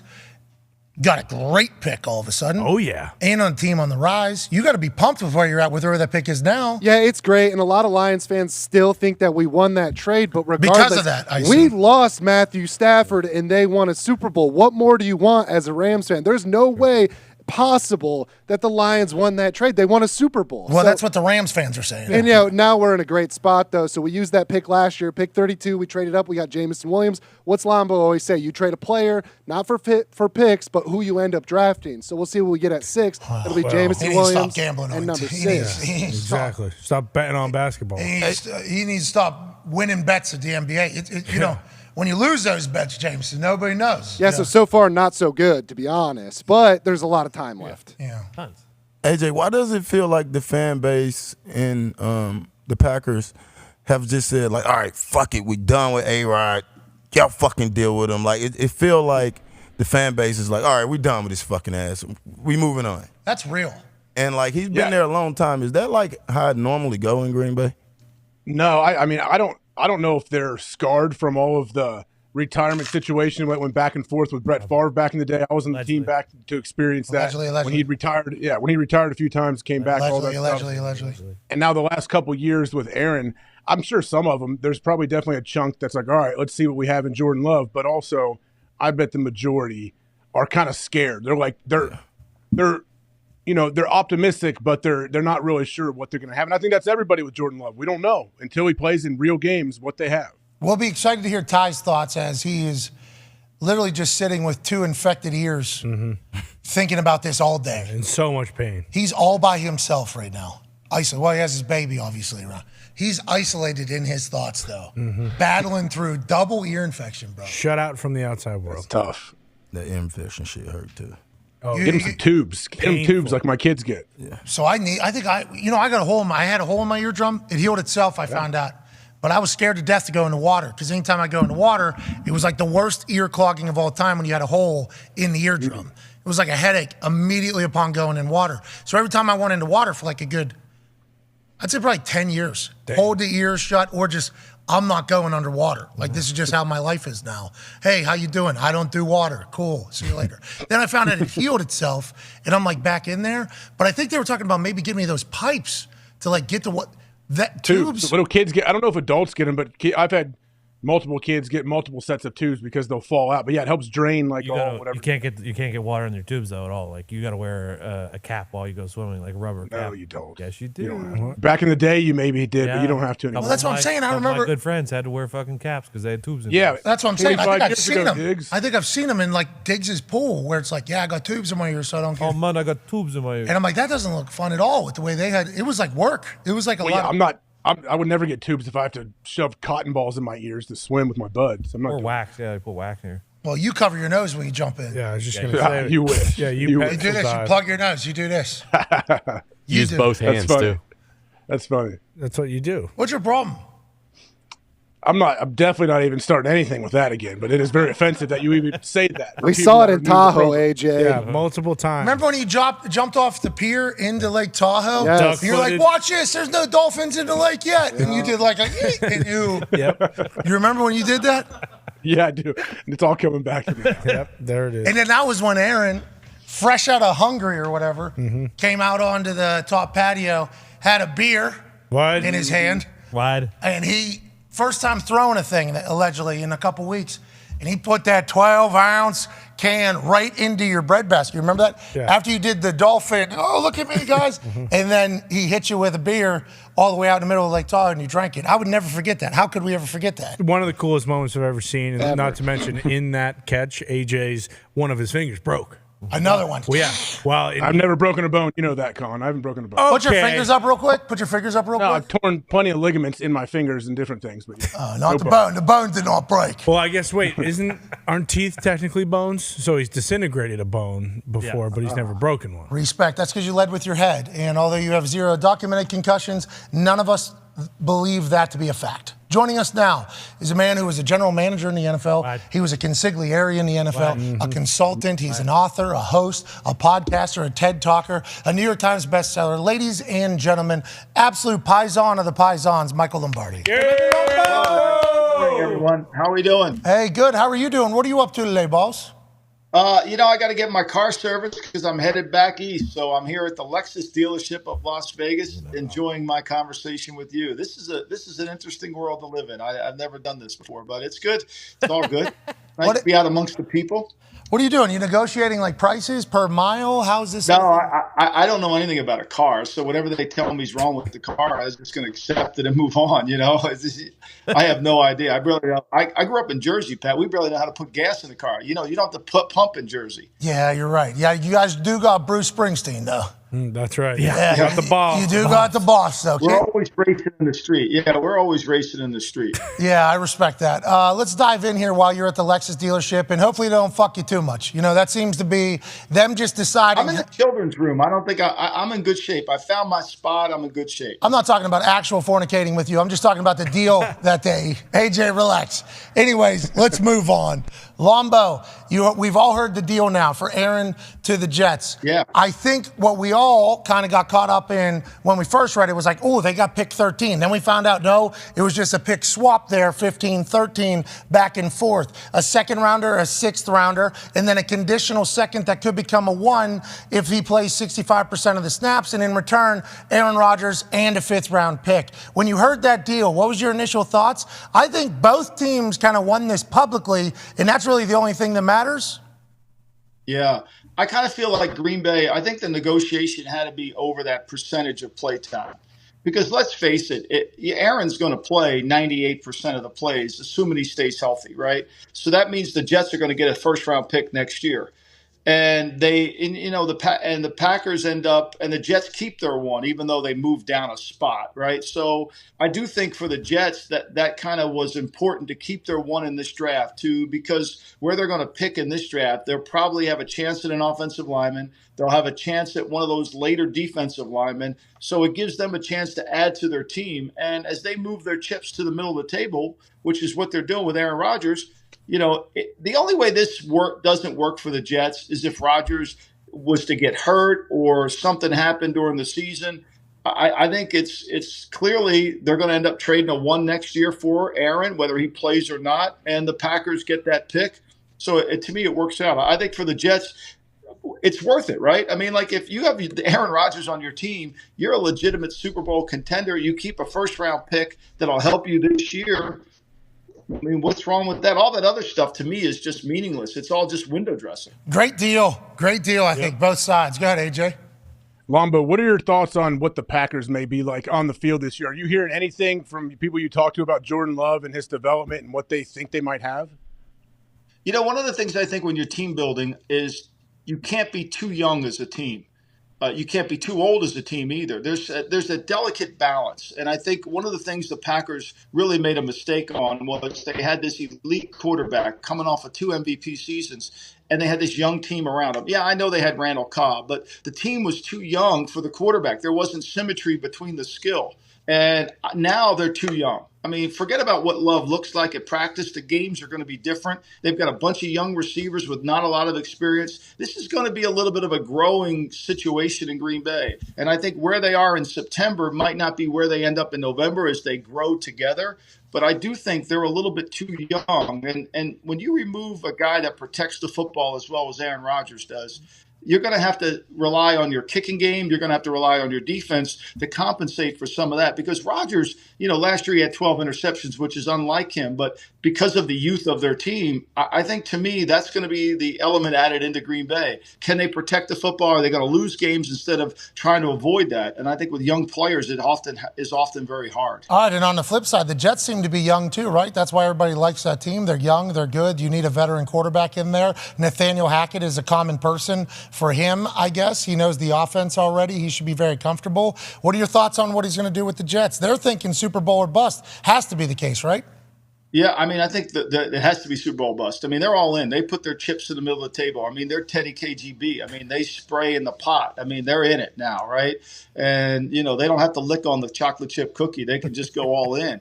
I think they're good. Look, they got great receivers. They added Lazard, who's an experienced player with Aaron. They still have Wilson, who is outstanding. They get Breece Hall back, their running back. Plus, they add this first-round pick into their team. They'll get an offensive line. I mean, the key for the Jets is going to be how good that offensive line plays. And defensively, they'll now have an opportunity to play from in front, right? So what is one of the key things of San Francisco system is you've got to play from in front. And rush the passer. And now with Rodgers, you get the lead. You can do that. Dude, so the Colts, when I came on the team, Peyton's going to get the lead with everybody. And then we got Freeney and Mathis. Other team's going to have to throw the ball. We are going to get the lead, and then we are going to hunt. That is pretty much what the entire plan was. That was Polian's mindset. We're going to spend money here. We're going to spend money here. We're going to spend money here. And then these 2 spots on the defensive side. And we're just going to hope that strategy is going to win us games. Didn't even think about the Jets defense being so happy that if they hold a team to 9 points again, there's a chance they're going to win. That's an entire mentality changer in that whole building. Yeah. They changed all their profile pictures. There's a celebration happening in the city, in New Jersey, and in the locker room that Aaron's going there. That type of vibe is a big deal, I think, Lombo. I think it's huge. And look, the most important stat in all of football is, and this is really from Coach Walsh, and it's first half point differential. How many points are you ahead at halftime? The West Coast offense is not about 7 smash curl. It's not about 20 bingo cross. It's about we are going to throw the ball in the first half to get the lead, and we're going to have a defense that complements us in the second half that can add to the lead by creating turnovers. And so the Eagles last year, they were the number 1 team in the NFL in first half point differential. The number 2 team, the Kansas City Chiefs. I can tell you over the last 20 years, when you examine first half point differential, teams that are in the top 5 in that category are always going to have a chance to go to the Super Bowl. That's the way to play. It's hard to call defenses And AJ, you guys know this. I mean, when you're down 10 in the third quarter, one mistake, if you run cover 0 and you don't cover the guy and it's a touchdown, we're down 17, game over. So, but when you have that lead, you can be a lot more aggressive. Your play sheet opens up. To me, that's where the Jets are in now new territory. And Salah's going to be able to do what he's got to do. Yeah. Oh, all pros all over the place over there. Mm-hmm. I can't wait to watch this Jets team. That's the first time I've ever said that in my life. Yeah. Hey, let's go. You're going to watch them 5 times on national TV. I can promise you that. Yeah. We're going to see a lot of Fireman Ed. We will see a lot of Fireman Ed. For now. Jets haven't been on Sunday Night Football or Monday Night Football. Sunday night. Yeah, Sunday Night Football in 4,180 days since 2011, dude. They'll probably end up there 4 times this upcoming season. Yep. New York market, New York, New Jersey market, plus superstar Aaron Rodgers, plus good team potentially.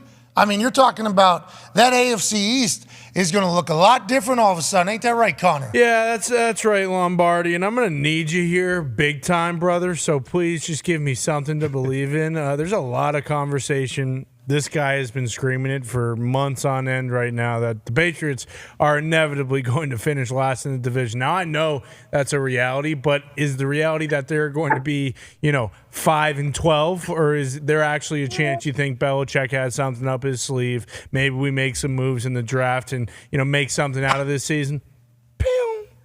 I mean, I love that. I love that everybody writes you off. I mean, how many guys? That's the greatest motivating tool of all time is to get written off. Everybody's supposed to be so great. I mean, look, this time last year, I mean, maybe I was dreaming, but wasn't Denver the best team in the league this time last year? Oh. Weren't they going to win the West? Wow. Yeah, Weren't they going to win the West last year? They got Russell Wilson. Oh, my God. They got Russell. Let's just give them the title. This guy thinks the Jets are going to stink. Is that you think the Jets are going to stink? Well, that's a way different situation. No, I'm not saying that. I'm saying football is a game that has to get played on the field. It doesn't get played off the field. And I think when you have the greatest coach of all time, I don't think you could just dismiss this as, they're not going to be very good. Look, last year they were terrible in terms of their ability to win close games. They were not good offensively in terms of coordination of what they did. They had too many mistakes. They lost more games than they needed to. The punt block in Minnesota, the dumb play in Las Vegas. I mean, there's a lot that they have to do. But, I mean, football is still a game of you got to play every week. Injuries take a toll. And it's going to remain to be seen. So I'm just not saying, oh, my God, they can't beat him. They're going to lose. They might as well just give up the season. I think there's a lot more to be written. In a matter of a few months, the Jones brothers, Chandler and Johns, threw a human through the ground in Las Vegas. Yeah. And then choked a guy out on the ground in Las Vegas. That's right. That town does good stuff for those Jones brothers. And I'll tell you what, that Patriots play is kind of what the entire year has been judged off of.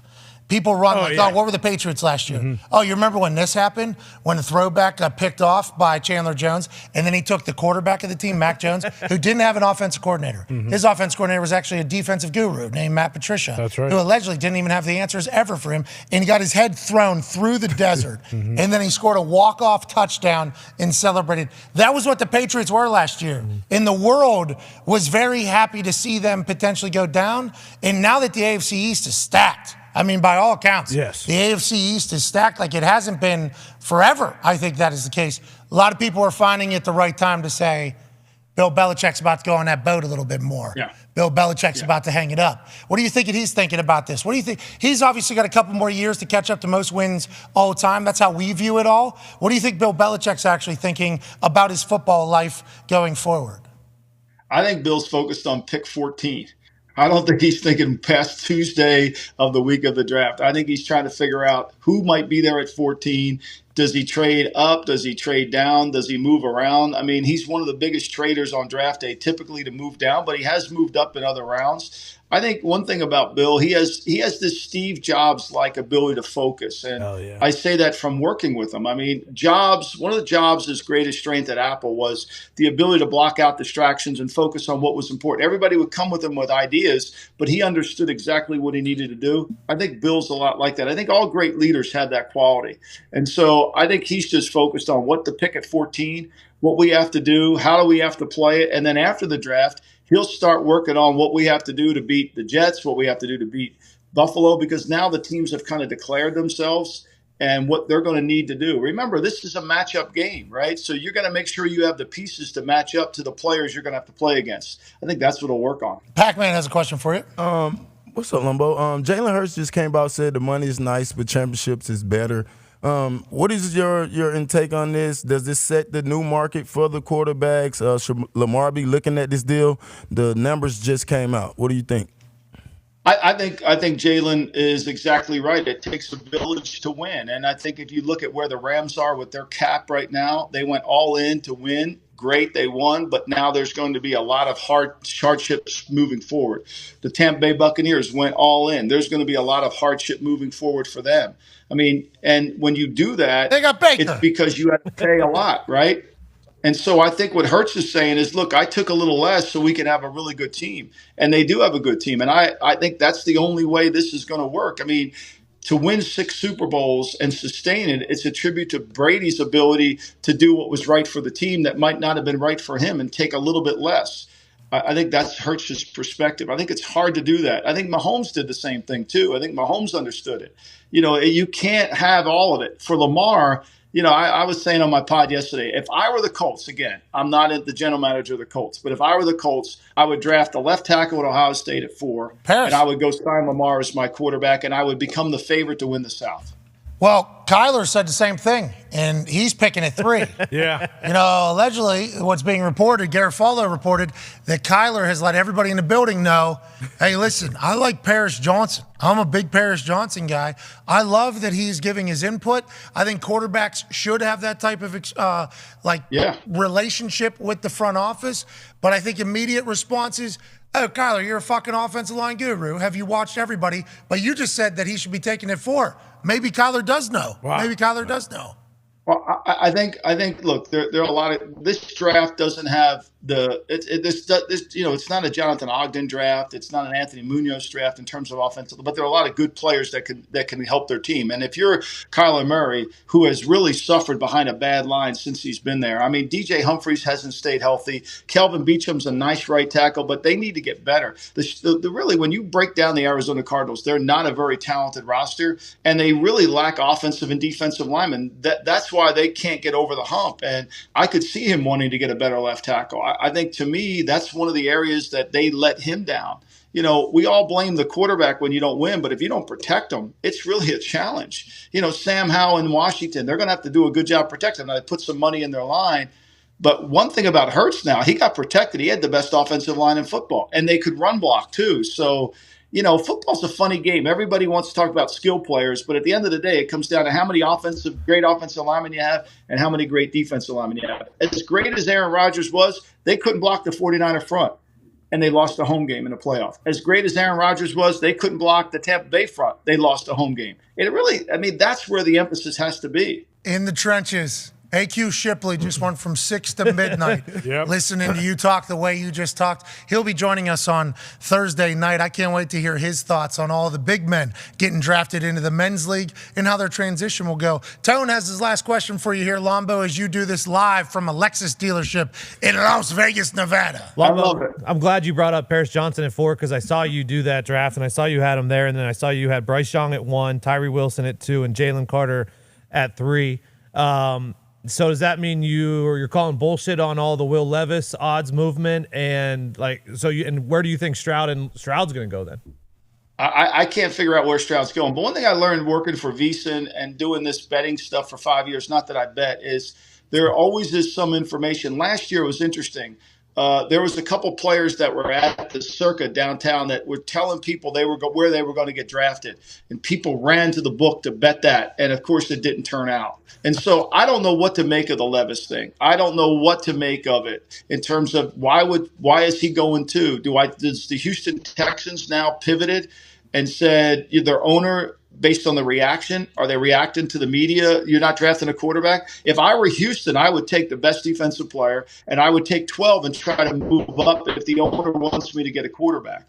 I don't follow the Levis logic, but there's a lot of people that do like Levis. And so I'm not being disrespectful to the market. I'm sensitive to that. There's something going on that I don't know that somebody else might know. And I talk to a lot of agents, and they don't know. They can't explain it. So, this is a funny draft. I think, I would love to see the reaction of the crew, when these picks come in, because I don't think it's going to go the way everybody thinks it's going to go. Okay, so how does this normally work? Like, we all saw Kevin Costner? Yep. Okay. We all saw Kevin Costner and him on the phones when he Draft was on day. the phones. These GMs know who they're taking? Like, going into the draft, they're like, they have one person that they specifically want, and then once a change happens, then they got to adjust and kind of go off course. Everybody in, like, the top 5 knows exactly who they want, or they have no idea, you think? I think it's all scenarios, right? So today, tomorrow, Thursday morning, you're sitting in the room. Okay, let's throw it up there. If this happens, what will we do? Let's throw it up there. If this happens, what will we do? All right, let's make sure we talk to Houston, because if we need to move back, we need to have something. Who wants to move up? So basically what you have is there's 3 boards in the draft room. So there's a draft board, which is which is the players ranked vertically by position and horizontally as it relates to other positions. So every draft board is 2 boards in one. It's the positional board ranked. Here's the best receiver to the guy we would draft at the 7th round, and then the horizontal board, which is okay. We would take the center over the left, over the tight Corner. end if it came to that. It's by position, right? So off on the other side is the team need board, because we know this. No matter what everybody says, at some point you always revert back to your team needs, and you want to make sure you really are in tune to what the team needs are. And then you have the trade board. You understand who makes trades. Howie Roseman, a big trader. Belichick, a trader. There's no sense in calling Mike Brown. He's not going to trade very much. So now you know what teams will trade, what teams move up. You keep a record of it for I have it in a notebook for over 20 years of every trade that's been made and how many trades John Snyder's made, how many times he's moved up, how many times he's moved down. How many times, another GM, Jason Lights moved around. So you know this. So you're sitting there preparing, and you have a cluster of players you would take, and then you have a fallout plan. Okay, if this happens and we don't like somebody, then we're going to trade back, and you got to have that planned out. And that's what's really going on. I think when you're picking in the top 10, you have 3 or 4 guys you hope to get to you. If that doesn't happen, see, everybody in the league, I think, is praying. They're praying that the quarterbacks go 1, 2, 3, and 4. Because all the teams picking after that know they're going to get a defensive player. Got it. But if they don't, there's a chance anybody could want to trade up and in there, right? If the quarterback's still available, yeah, that's a trade bait. Right. And so I think like Philadelphia, I target Philly, like Howie's really a trader. And so he's got a really good team. See, I think one of the misconceptions in football is these 3 techniques are a dime a dozen. For every Warren Sapp, it's a generation before you get another one. And Jalen Carter is a legitimate 3 technique. Now, understanding you got to clarify the off the field. But I could see Roseman at 10 trying to get Jalen Carter, add him to a defensive front. Oh, my. Well, to me, that's strength on strength. Schrag said Lombo, Schrag said he's not making it past 6. Yeah, he's definitely not. Right. I don't think he makes it past 6 either. He's the best player in the draft outside the quarterback position. You got to clean up the character. You got to make sure you know who you're getting. But you're getting a 3 technique that don't come down the road very often. That's awesome. We can't thank you enough for joining us, Lombo. Safe All right, travels. guys. Good luck on that deal. Don't let them run you dry. Oh, they'll kill me today. You know it's going to happen. I have no clue. No shot. Ladies and gentlemen, Michael Lombardi. Yeah, Lombo! I'll text Lombo anytime I'm in the middle of a conversation or negotiation or something like that. And I'll be like, listen to this. And I'll just kind of lay out a situation. And then he'll send me back like a 2-scroller. Like, hey, one time, and he'll give me like some guy's name. He was looking to do this. He chose to do this. He said about that decision that he would have done this if he could have done it again or something like that. I'm like, Lombo, where the fuck do you have all of this knowledge? All of these. He just said like Walsh always said, and then this whole thing. And then like you check it, it's like, yeah, it's real. And then his quote about the non-obvious and everything like that. I guess that is another quote that has kind of done its thing. It's like, I respect Lombo. And him saying like, these Lexus people are going to fucking kill me today. Yeah, he knows. He's a businessman, a deal maker, that guy. And it's like, I got no shot today. That's how I feel whenever you're talking to somebody who has to do something that you probably couldn't do, maybe could, would take a lot of time, don't have the time, and this person's a professional.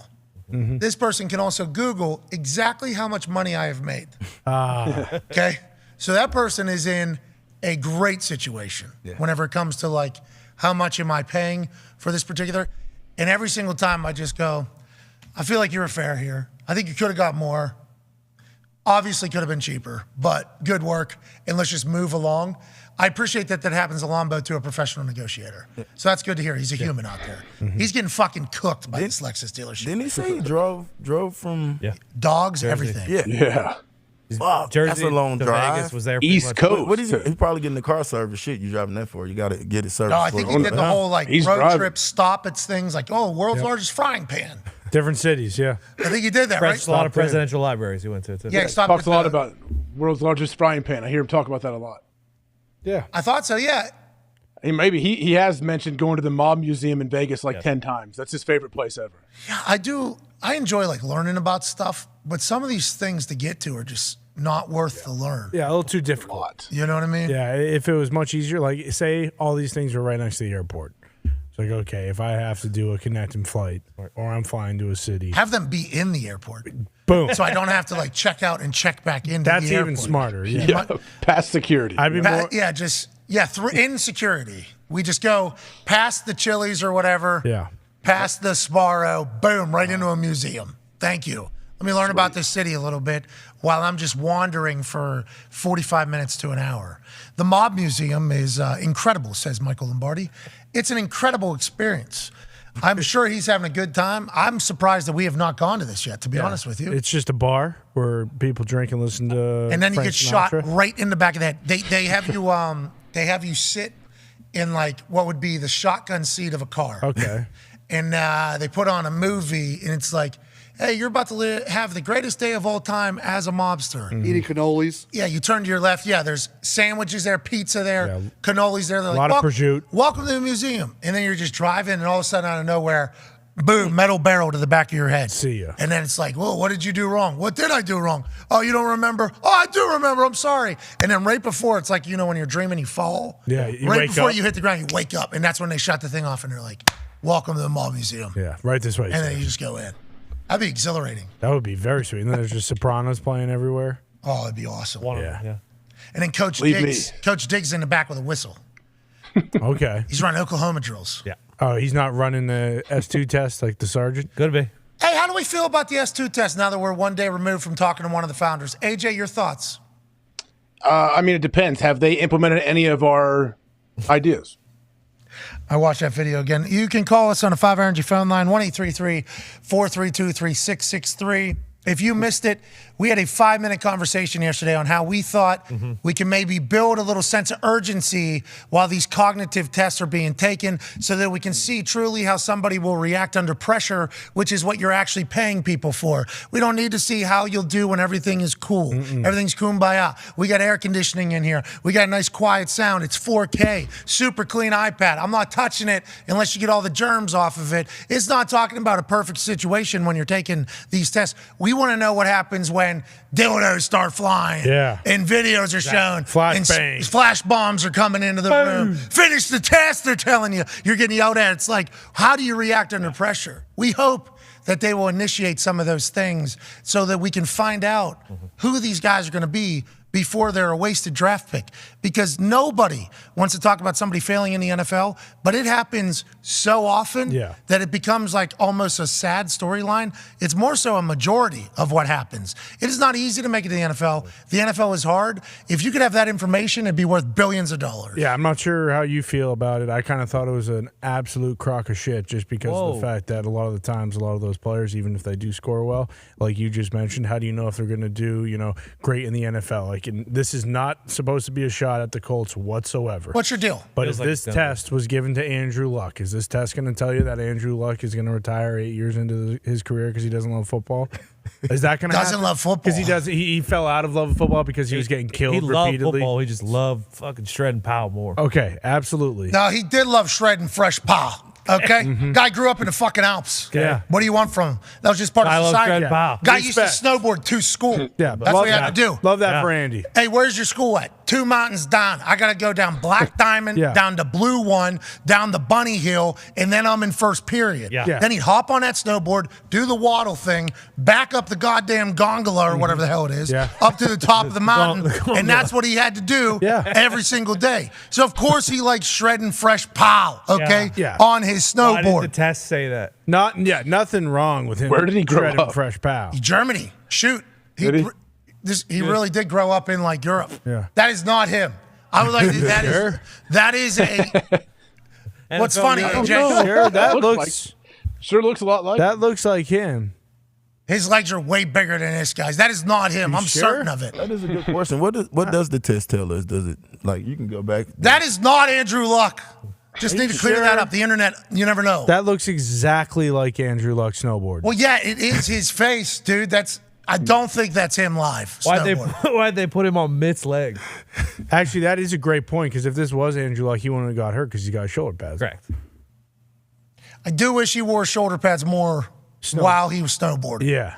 I wish those two parties came together. Yeah. I wish where two became one in Andrew's life was the shoulder pads on the thing. But nonetheless, that doesn't change anything. He was a great fucking player. Oh, absolutely. He was an incredible player. Unbelievable. But does that test tell you whether or not you're going to have an offensive line that's just going to be a turnstile and let you just get murdered for the first 6-7 years of your career? So that inevitably every day when you wake up, you're like, why am I doing this? I have one of the biggest brains on earth. Is that going to tell you that? We don't know. Probably not. Or is it going to tell you maybe, hey, look, you should probably be in the X Games. So although you were very good at There's a chance he still is. Let's not. I don't think that picture's real because the cloud behind him looks fake. Is that the chemtrails? What is it? That is him. I don't. I think it's a see- fake photo. I think this is a fake. I don't see the debate here. I've never I don't seen this think- photo. I mean, look, he just decided to wear shoulder pads and jersey. That's all it is. His right forearm is significantly bigger than his left. I've Which never, might be real. He was a righty. Never seen him that happy on a football field either. So he No. did love snowboarding. You're lying. That's true. When was he? Where's the ever- gong? All the time. I see the guy was fiery when he had to be. When he Why was, is he not when he wearing a was helmet? leaving the field? Hey, that's not safe. He should be wearing a helmet because I know he's a big wrist fucking jump guy. That is not him. This is a fake photo. I still just don't see. He how just this got is off the fake. gondola in the back. I do see the gondola. It looks strong. Put that G in there. Gondola? Gondola? Second G. There you go. You got it. Gondola. Gondola. There's definitely no D in Gondola. You still Put a D where There's where no their D. second G is. Yeah. Gondola. Yeah. Got it. Like, I'm not a like big gondola. skier. I don't know fresh pow that well. Both the drug and the snow. I don't know either that well. Never been on the gondola. yeah. I know both of them very well, and let me just say the gondola is the best. A part lot of any. people smoke pot on Ganja. fucking gondolas. You guys smoking dope on the gondola? ganja. Yeah, bongola. The on gondola? gondola. The gondola. A lot of one hitters. Maybe I'm supposed to be in the fresh pow world. I was just gonna say We got a gondola? it is a big.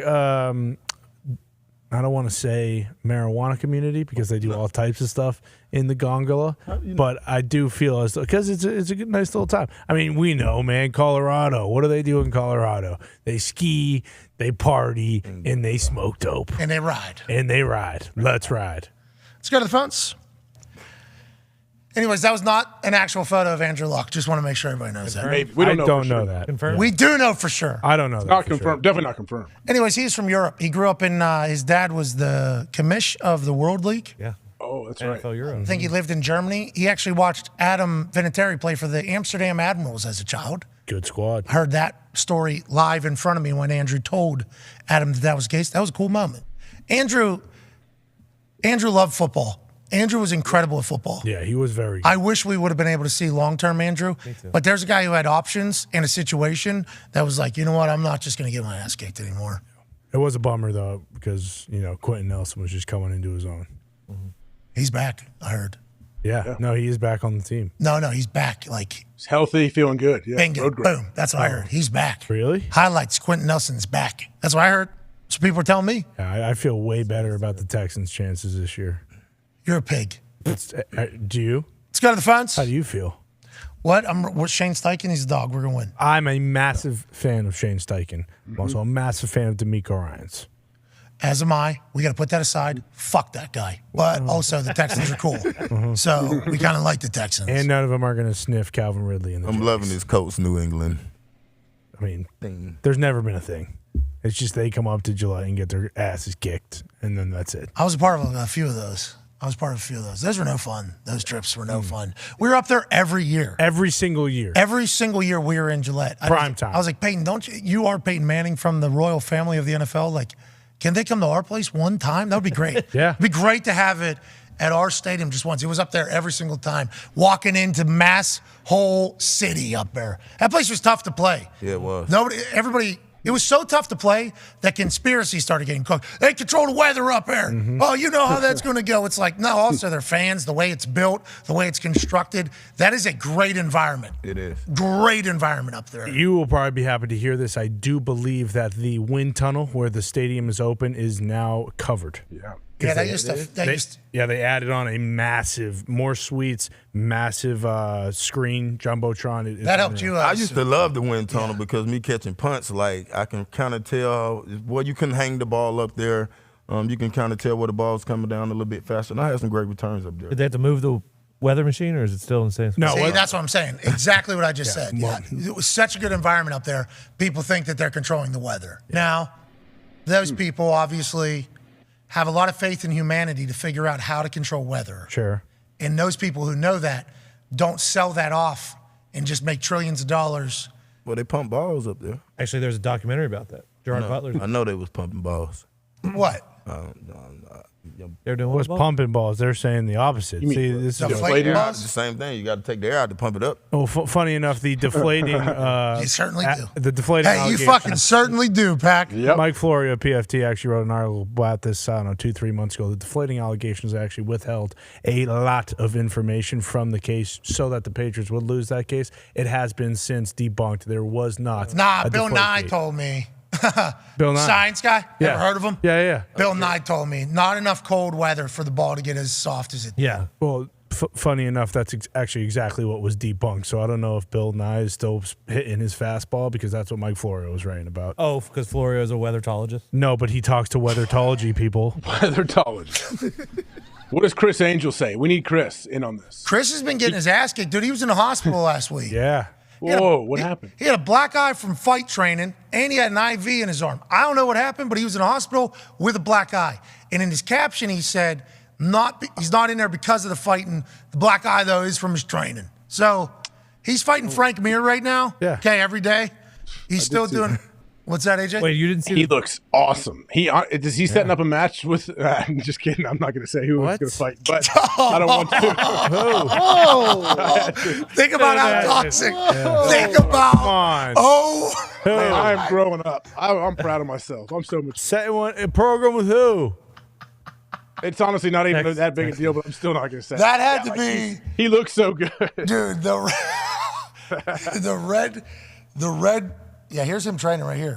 Can he just float the guys? Bro, look, wait till you see what he's about to do. He's about to take his hips off. Bang, down, pin, dead. Oh. Chris Angel wins. Why does he break him in half after he does it? Yeah, why doesn't he just take his legs off while he's on the bottom? It's not always like, you don't just walk up to like Jesus Christ look at and say, those explosive hips. hey, you're a contractor, build something, okay? Okay. That's not what Chris Angel doesn't have to take people's lower torsos off their upper torsos every single day, okay? The guy's just trying to get better, and you're making fun of him. Yeah, I mean, and that would kind of be cheating, and he honors the game as he does honor everything, but is he setting up like a UFC celebrity match against Carrot Top, or is he trying to get in the ring against, McGregor? We don't need to be thinking about him fighting Carrot Top. We need to think about him fighting whatever's going on with him here. Boy. Chris Angel, tease and peace, pal. Funny. Hey, we're on your side. Chris. Love you, Chris. Love you, Chris. Love you, Chris. He actually took off his own legs while he was in the hospital because he didn't want to do a catheter on his own, so he just took his legs off and left him in the bathroom so he didn't have to use a catheter. So his penis is still there and the legs in the bathroom? Yeah, so after he drinks, he just pees in the bathroom immediately. Could you imagine the nurse trying We don't know if any of this is true. trying to put that IV in his arm? No, he did it himself. It floated right Exactly. I thought it was more so of a Superman effect where they tried to poke his skin with a needle and the needle bent. Why is his hand on his heart? Oh, because he was actually giving himself CPR. Yeah. Who took the picture? Elias's family took the picture. All right, let's get to the phones. Chris, we fucking love you, buddy. What happened? We need some context. No, you can't just put that out there. We need to know. Yeah, what happened? You all right? Like, I know Jamie Foxx in the hospital too. Are these guys okay? Jamie Foxx, I think, got out, right? Yeah, he's all right. He's okay. Okay, Jamie. Can't lose Jamie. Can't lose Chris. Happy you're both okay, I do believe. If you're not, Well wishes. Can't wait to see you on the other side, Chris. I do believe Jamie's okay, though. Yeah. Jamie's also one of the founders of that pickleball paddle, the best paddle. Yeah. I think, right? From my understanding, yeah. We waiting on our box, and then we'll be able to find out. Because from my understanding, you got the fucking best pad. I do. I have the best paddle, and it is the best paddle. Yeah. It is fantastic. No ads here. They did not pay me to say this, although they have posted a lot of me using their shit. Which is funny. And I have seen it. I have seen you seeing me, the best paddle, you know? Ooh. Only got one. It's getting worn down a little bit. I'm going to invest in a full the best paddle package, I think. You should. Because I do believe they got more stuff, you know what I mean? Because any one of these things, like I'm not. And the Rafa. Yeah. Get some rec specs, too, to protect your eyes. Well, especially if they got the blue lens stuff. Because when I'm playing, last thing I need is any electronic devices. That's right. You know, giving me a headache. Give me the bright lights in here. Absolutely. You've been playing it all anywhere over there in Ohio? Don't you have one on your property? No, but I need to. I talk about it all the time. I need to. Don't you have one on your property? Yeah, like I said, we put a sport court up. It's lined for pickleball and have a net we can put up, but Must be nice. It's 35 degrees out here, so it's like, all right. All right. Let's go. Hopefully it'll get warm. Caviar. Let's go to the phones. That's right. Let's go to the phones. 5-hour Energy phone line, 1-833-432-3663, 1-833-4-DOOM. Go to 5hourenergy.com right now. Use promo code McAfee. Receive 20% off your order of delightful 5-hour energy shots. They have a lot of great flavors. If you haven't had it since the OG flavor, know that the aftertaste that you used to get, gone. Yes. The effects, though, after you take the shot, still very much there. Shout out to 5-hour energy. Let's go to Buford. That's first and last name, Mitt says here. Mr. Buford from Louisiana. What do you want to talk about? Hey, how you doing? Keep it moving. Bingo. I just wanted to talk and see if y'all think the Jets are setting expectations a little bit too high for Aaron Rodgers. He didn't have a great season last year, missed the playoffs, but they do have that defense. They do have Offensive Rookie of the Year, Garrett Wilson, and they do have Breece Hall to drag his old ass across the finish line. And also, I wanted to see who would y'all get to play Aaron Rodgers in the future Aaron Rodgers movie. I think Aaron Rodgers will play Aaron Rodgers. I think he'll do so damn good. They'll be able to do it like Eminem was able to play a 20-year-old version of himself. Yeah. Because Aaron will take some sort of wellness retreat and look like he's 15 again somehow. That man has somehow gone from old hippie to young bachelor, looking like he's 65 to looking like he's 25, all in a matter of 4 to 5 days. Expectations are high because this is an all-in type move for the Jets. I think they can win. Do you think he's lost it, AJ? That's what Buford said down there in Louisiana. He played like shit last year. They didn't make the playoffs. People are calling him washed. I think all these things he needs to hear, and the Jets fans have heard this for 20 years. Seems like two similar situations between Jets and Aaron going to be a magical thing in my eyes, AJ. No, standards are absolutely not too high. If you're the Jets, you see this roster, you see everything you have, and now you bring in Aaron Rodgers. No, it is Super Bowl or bust because you don't know how long you're going to have the dude. You don't know how much longer he's going to play, but no, he still has it. You know, like this dudes thrive on people telling them they've lost it. That was just a 50-yard flick of the wrist right there. Yeah, dart. This guy sucks. Just that little step back slant on the goal lines. Like just those, how quick he gets rid of the ball is crazy. Well, then he puts it right there. over people's shoulder. I mean, Come on. He throws darts, bros. I don't know how to. Jeez. Great catch right there, too. And he's got 3 weapons. Oh, yeah. And they can't, going to have to keep people in the box because you got Breece Hall. So, like, there's going to be a lot of space out there. And Hey, Pack. Yeah. Sorry. Yeah. I want to ask Pack, we see all these back shoulders. Obviously, Aaron's great at that. When you first got in the league, they weren't as big as they are now, were they? Yeah, but Aaron Rodgers throws the best back shoulder in the league. Like, the way he can get the ball there so quick with the flick of the wrist, he's really good at doing that. Like, if you go back from his first 2 years, they had a lot of back shoulder plays. So now everybody tries it now. It's like a part of the offense. Like, all right, we're going back shoulder on this whole thing. But it's a hard throw. There's going to be a lot of space out there, though, right? Because they're going to have to respect Breece Hall. Yep. Alan Lazard warrants attention. Garrett Wilson warrants attention. They have to double him. They have a lot of and defensive wise, they was number 4 last year. I think the Packers was subway par, like midway or toward the bottom, but coming in with a number 4 defense, that means Aaron Rodgers is going to get the ball a lot. And guys on defense going to be sitting down, getting their popcorn ready, like, oh, man, we ain't have to play 63 plays today. Well, that's the thing about Aaron, too. Long, sustained drives. He doesn't turn the ball over. He rarely throws for like 300, 400 yards. It's like methodical. It's like he's He is reading your defense. What are you giving me? Yes. You're giving me this. I'm doing that. He had like 2 turnovers 2 years ago. 2. In 17 games. The guy is unbelievable. And if they can just hang on, get some points on the board, utilize that defense, he can still run too. Hey, he can still run out there. Kazeem Famuyide says that don't need you running. It's like he's still going to run because people are telling him he's too fucking old. So that's just kind of what he's going to do.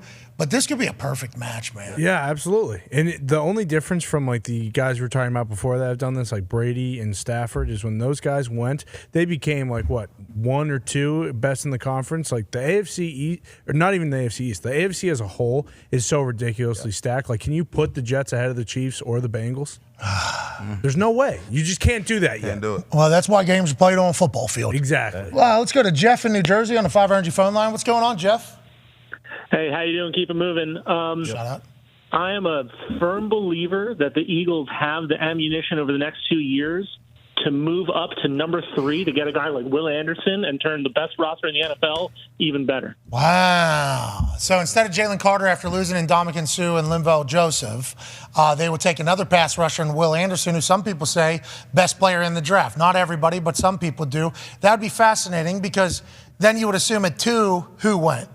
You know? If Will didn't, Levis wanted to, C.J. Stroud wanted to. Yeah. Tyree Wilson guy. Tyree Wilson wanted to. Yeah. So then Will Anderson, Jalen Carter, and everybody's still available at 3. And then if the Eagles trade up to do that, that'd be certainly a move. And we go, of course, the rich get richer. Why doesn't our team fucking do that? That is real. That's what happened on draft night. And that would be one of those teams that just comes out of nowhere and does something, because there's definitely going to be one of those on Thursday night, and trying to figure out who it is impossible. The Texans going to do it, and it's going to be Jalen Carter. He's the best player in the draft, man. And it's hard to get these guys. They don't come off. Okay, so you think that Jalen Carter, number 2 overall? I think the Texans take him. They got a known draft history of taking good defensive linemen, interior linemen, defensive ends.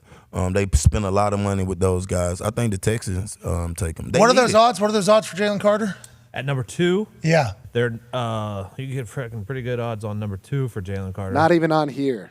So it's plus 1,000 more. I need to They bet could trade back a few plus spots and still get them. 7,500. Plus 7,500 right now. Definitely if you going want to bet that. Okay, hey, here we go, Damn, Pack. there Let's we go. go. Take him, Pack. Take him, Pack. He got to be top 3, bro. He's the best defensive player that we done seen. Like, he was better last year. Bro got arrested at the combine. I understand that. In the pro. That happens Yeah, he was sometimes. better last year. Yeah, That I agree. happens. I agree. Shit happens. We move on. You learn from your mistakes. Hopefully, he learned from his mistakes. But, like, when we talking football, he's the best fucking football player that we've seen as far as a 3 technique from last year draft and this year draft. I'm on your side thinking this, and everybody talking about him as a football player. But when you start thinking like humans are making decisions here, right? It's not just like in theory. Humans are making the decisions here. That whole situation that popped up out of nowhere, seemingly. That felt like it was targeted. Yes. Well, You're at the combine? Oh, interesting. Here's a little thing. Bang. We need you to be back here in Georgia. You're getting arrested in the middle of the combine for one of the saddest situations of all time. So then immediately people that didn't even know about him really go, oh, what? This is like the first time this has happened ever. Nuts. And then something that very sad happened. And if you don't look into it anymore, then you realize that the pro day he showed up a little heavier, a little bit slower, a little bit out of shape. It's like, oh, this guy, we don't want this. Is this the guy you want? It's like, everybody has to understand he was clearly going through something. One of his best friends. Yeah. I mean, that's a sad situation.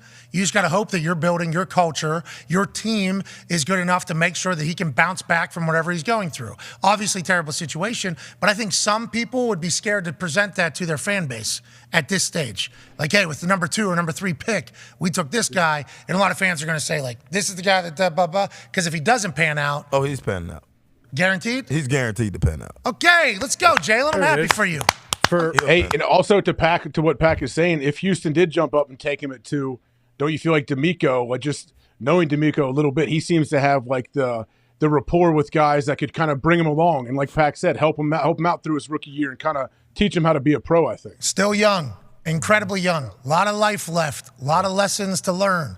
He can mature. A lot of people have in the past. And if he's as talented as everybody else is saying, 3 to 4 years from now, if you're one of these teams up in the top and you passed on him, you're going to say, we could have got Jalen Carter. But instead, we got I'm not saying the name because we might end up with that person. Sure. The other thing with Will Anderson, doesn't feel like he's been, so highly touted, kind of similar to Thibodeau, that like it's almost as if the allure is worn off and you kind of forget. Because 2 years ago, he was a top 3 pick. Last year, going into the season, just like Thibodeau, projected number 1 pick. Like, has the kind of hype almost been forgotten because it's been there for so long? So he had 2 years ago, he had 17.5 sacks coming off that season, and then this last season he had 10. So like people could say he had a little bit of a down year, but when you have 17.5 sacks, I assume you're gonna get a little bit more attention. Triple teamed? Probably. He was on game day. Herb Street did like 4 breakdowns just of him. Yeah. Let me tell you about this grown man that is playing for Alabama pretty much all season.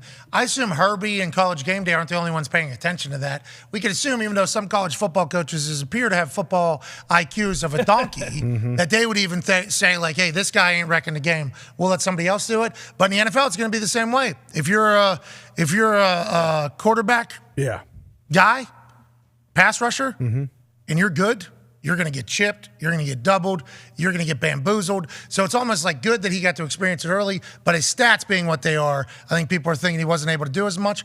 I would like Will Anderson on my football team. Even 10 sacks in 14 games or whatever is still pretty fucking good. I would like how hard it is to get sacks, though? In college, like, sack numbers are skewed because the NFL, we see how we throw the ball. Even in the NFL has switched a little bit to the quick game, getting rid of the ball. But in college, man, like quarterbacks don't hold the ball very long. It's the whole, hey, half field read, boom, get it out right now. Like, that's how it is. It's tough to get sacks. I might be wrong.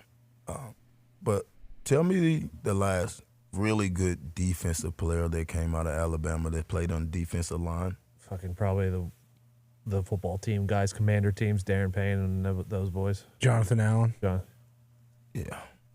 All right. Okay.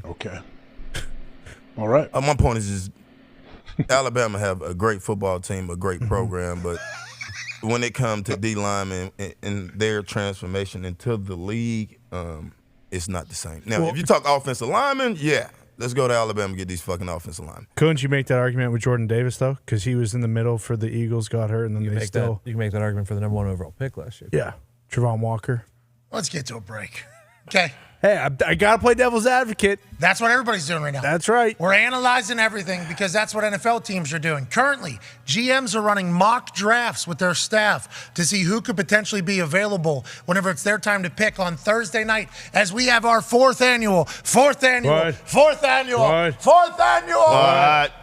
Draft Spectacular, our biggest show of the year, except for this year.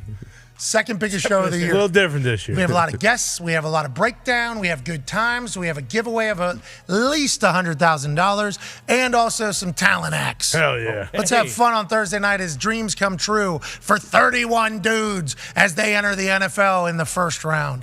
Be a friend. Tell a friend something nice. We'll be back on the other side with an incredible conversation with Peter Schrager. Schrager was number 1 in the mock drafts last year amongst the mock drafters. He released 5 pieces of information you heard over the weekend. What's he hearing now, just 2 days out from night 1 of the NFL draft? We shall see. Be a friend, tell a friend something nice. Take 5.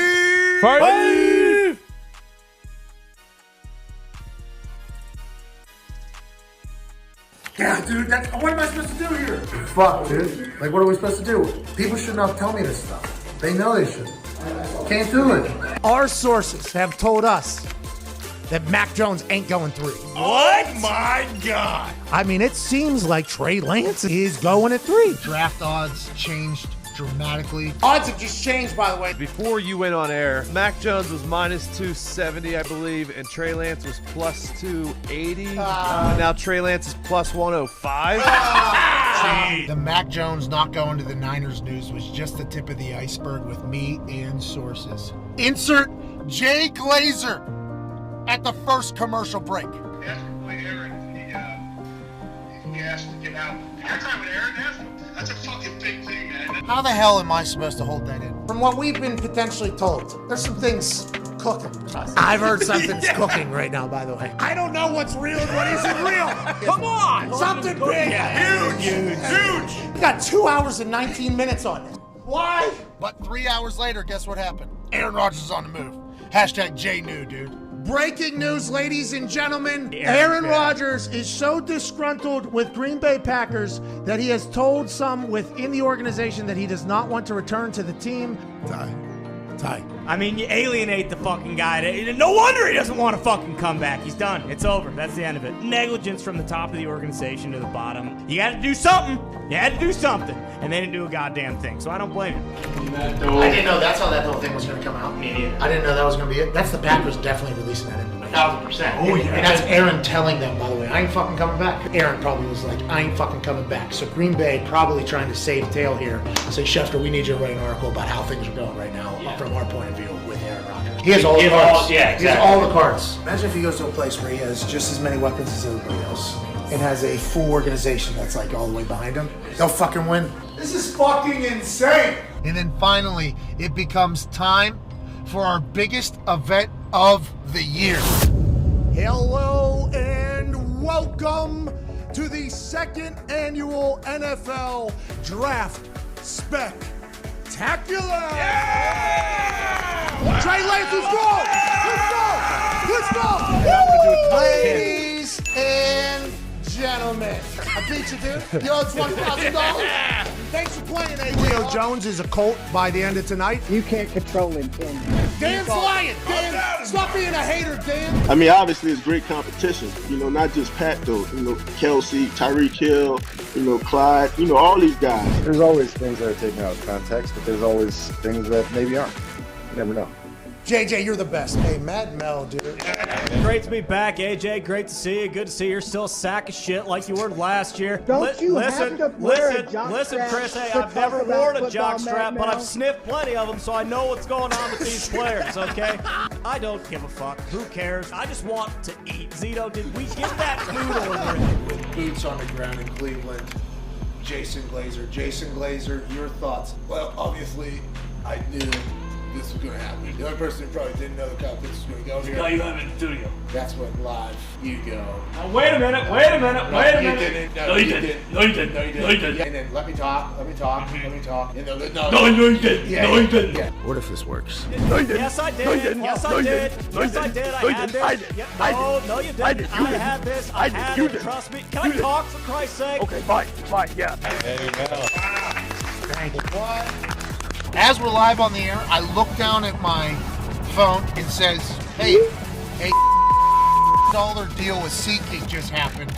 SeatGeek is back. We have some breaking news that literally just got texted to my phone. And I think it's because nobody had a clue that 131,000 fucking people are potentially going to be watching this far into the thing. SeatGeek's back! Yeah. And if you use hashtag Draft Spectacular and hashtag SeatGeek is back, they will pick a winner and will get you 2 season tickets to your favorite NFL team. Holy shit! I cannot believe the Draft Spectacular was as big as it was. There's 100,000. What are you doing, people? Let's go! Yeah! 100,000 people!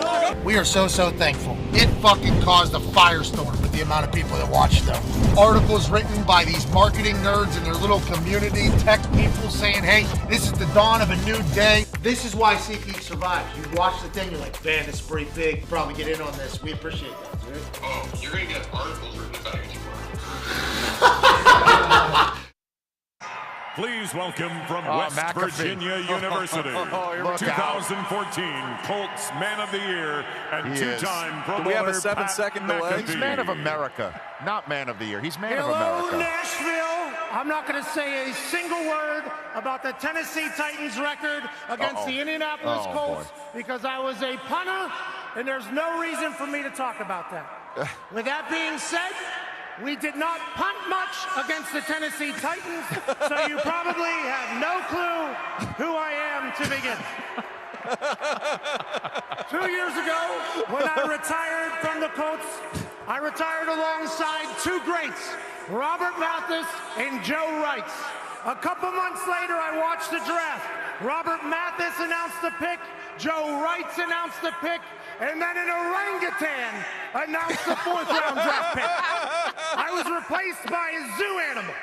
I was not upset about it because the orangutan was terrible at his job. With that being said, the Indianapolis Colts are the hottest team, not only in the AFC South, but the entire NFL. A young nucleus surrounding the Stanford nerd Andrew Luck. 2 All-Pros were drafted last year, 10 this year. And with the 89th pick of the 2019 NFL Draft. The Indianapolis Colts, Jim Irsay and Chris Ballard select future Hall of Famer, linebacker from Stanford, Bobby Okereke. Pat McAfee, everybody. Done, Pat. I mean, that's 10 out of 10 right there. Fake Dungy loves it.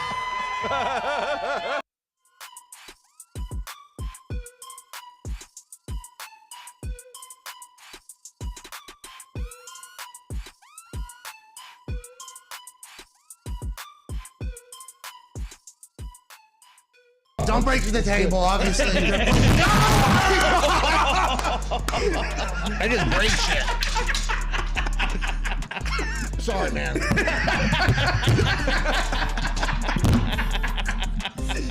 Somebody came sprinting behind the barrier and tried to spear him. I fucking dare somebody.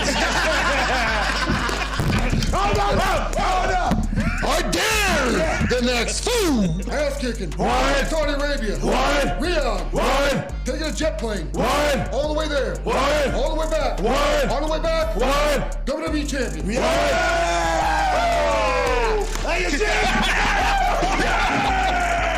Hell yeah!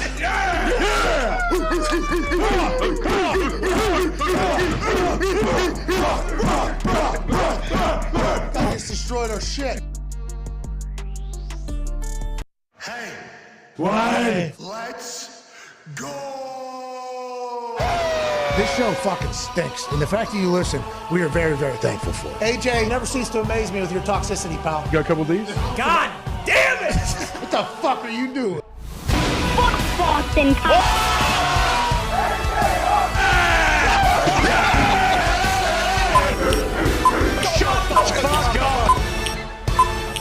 Hello, beautiful people. Welcome back to our humble abode, the Thunderdome, on this draft spectacular week, Tuesday, April 25th, 2023. Hour 3 starts now. Much money! Hell yeah, that was good coordination out of the boys. To my left, your right is AJ Hawk. The Toxic Table is here at Boston Connor, and the icon that is Pac-Man Jones. Ty Schmidt, 2-ear infections. Double. I don't know how many ears you got, but I think all of his ears are infected currently. That's right. T's and P's to Ty on a quick recovery. We need you Thursday, pal. We can't wait to see you again. And one half of the hammer, Dahn, Cowboys Tone Diggs is here. Joining us now is the best mock drafter that since we have kept score of the mock drafters drafting. He's an Emmy winner, host of Good Morning Football, and also a part of Fox NFL coverage on Sundays. Yep. He was on the field after the Chiefs won with a microphone. Interviewing everyone. Talked to the Rudd family, Paul and Kid Rudd. Scott. Ladies and gentlemen, stud, Pete Schrager. Yes. Hell yeah, Shregs. How are you? Jack Rudd. 18 years old. God damn it. Looks great. He's a fantastic Chiefs fan. I was on the field with him at the Super Bowl. But God, it is great to be with you guys. I love the Super Bowl. I think I like draft week more. This is like right up my alley. Everyone is hitting me up. I finally feel important because no one knows anything up top, and that's where I thrive. Let's roll. Okay, Shregs, let's go. Let's have a Shreg Super Bowl. Yeah. Let's have a Shreg Super Bowl. Hell yeah. All right, Shregs, let's talk about it. The number 2 overall pick. The odds have changed mightily for both 1 and 2. Seems like a lot of smoke is coming out right now. What are you hearing? What should we expect? CJ Stroud's a clear number 2, right? That's just what is going to happen. It's been that way for a long time, or what are you hearing, Shregs? Still could happen. That's the thing. I think everyone's already got on this narrative that Stroud isn't going to go 2nd overall. It still very much could happen. Nick Caserio has kept this close to the vest.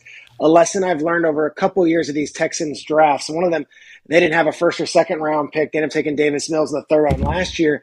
Everyone had Sauce Gardner going, above Derek Stingley. They took Derek Stingley. Everyone had other offensive linemen going before Kenyon Green. They took Kenyon Green, their 2nd first-round pick, and none of that was leaked out before the draft. So I would just say take caution in thinking anything is in stone with the Houston Texans. What I've heard as of late, though, is that the DeMeco Ryans formula is get me a long, big defensive lineman that we can start working around, because that is what they did in San Francisco year after year after year in the draft. And it was Solomon Thomas, then it was obviously DeForest Buckner, then it was Eric Armstead, then it was Bosa, and then it was Javon Kinlaw. And then last year they ended up and they They go and they sign Javon Hargrave. The guy who is that is Tyree Wilson out of Texas Tech, who, gosh, if you told me a year ago a Texas Tech defensive player with foot issues is going to go second overall in the draft, I would say you're crazy. But his medical's cleared. And right now, I think he might be the odds-on favorite to go second overall as we're 48 hours out. Fits with D'Amico Ryan's defense, 4-down lineman, and is an absolute physical freak with an 86-inch wingspan out of Texas Tech, Tyree Wilson. So I don't think he's odds-on favorite anywhere. Levis is the favorite, and then they're both three. And then Tyree and Will Anderson are both plus 300 right now as we speak. Yeah, these have all moved, though, mightily over hourly at this point because new information that's kind of rolling out there. The Tyree Wilson at 2 train has started this week. I believe Lombardi has the same thing, and we all assume that Lombardi has some sort of ties down there in down in Houston through New England with Caserio and other people that are down there. You saying Tyree Wilson plus 300's not a bad little Chet spread. Plus 300's not bad. Pac-Man said earlier, Jalen Carter, everybody's saying he's the best player in the draft. He is a D lineman. Does D'Amico think that he could potentially make the best out of Jalen Carter in the NFL? Will he go number 2 overall? Sounds like that's not what you're thinking or hearing. That's good news. No. We just need your brain. I don't think so. I think Jalen Carter is likely the 3rd defensive lineman in this draft taken, and he'll go after Anderson, who, by the way, Anderson, and again, you guys might cringe as former players at the thought of this term, but the cleanest of these prospects, as in there's no injury stuff, there's no off the field stuff. Anderson is, basically a choir boy as far as off the field. He's one of Nick Saban's favorite players. He just doesn't have the same physical build as a Tyree Wilson. He's 252 pounds, could play outside, could play on the line. A sure thing. And this is not an insult or kind of he's not a home run pick. He's more of a safer pick. And I feel like he will go before Jalen Carter, but still could go right after Tyree Wilson. Anderson's outstanding 2-time SEC Defensive Player of the Year. And yet Tyree Wilson has looked as the guy with the bigger upside. Interesting. That sounds like a defensive heavy top end. Go ahead, AJ. Schrags, we saw in your list of 5 things yesterday that were in play, I guess, that you knew that Arizona was open for business at number 3. What do you see them doing there? Find a partner. I don't know a partner that's looking to trade up, and that's why it's interesting. They can come out there and they can say, we're open for business. Unless you have a trade partner, you're in a tough spot here. Basically, the whole league knows that 3rd pick could be had, and if there's a skill position taken at 2nd or a defensive player taken at 2nd, CJ Stroud could be there at 3. Levis could be there at 3. Richardson could be there at 3. Who's going to trade up to make that deal? You don't want to trade the 3rd overall pick for 60 cents on the dollar. Now, remember, something to keep a track of here. San Francisco traded that 3rd overall pick a few years ago, and it went for 2 first-round picks. I mean, they went up and they got that, and they traded 2 additional first-round picks. Is it looked as a massive failure if Arizona trades it and they get a 2nd-round pick as opposed to 2 first-round picks? I don't know anybody who's looking to trade 2 future firsts to get up to that 3 spot. When did Will Levis just join the conversation as C.J. Stroud, clearly? Because that Anthony Richardson was in there a little bit. And hey, listen, the Colts might end up with Will Levis. I'll be pumped to have him. He's jocked. Obviously, he works hard, and he's committed. Can he play NFL quarterback? We shall see. Has it been the interview process? Has it been the film? What have you heard of why Will Levis is seemingly launched into the conversation maybe the number 2 maybe the number 1 overall pick, as Reddit was reporting today? What happened with Will Levis, you think, during this process?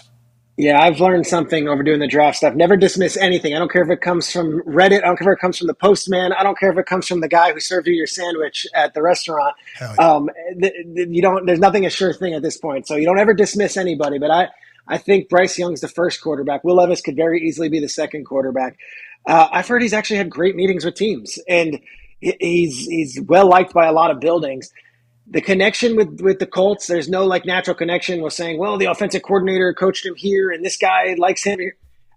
I just have heard from a lot of people around the league, mostly from people outside the Colts building, that they are hearing that there's a bunch of fans in that building, and it's been that way for quite some time. And maybe that's because they assumed Stroud wasn't going to be available, and they convinced themselves that Levis was going to be okay at 4, and we're fine with Levis.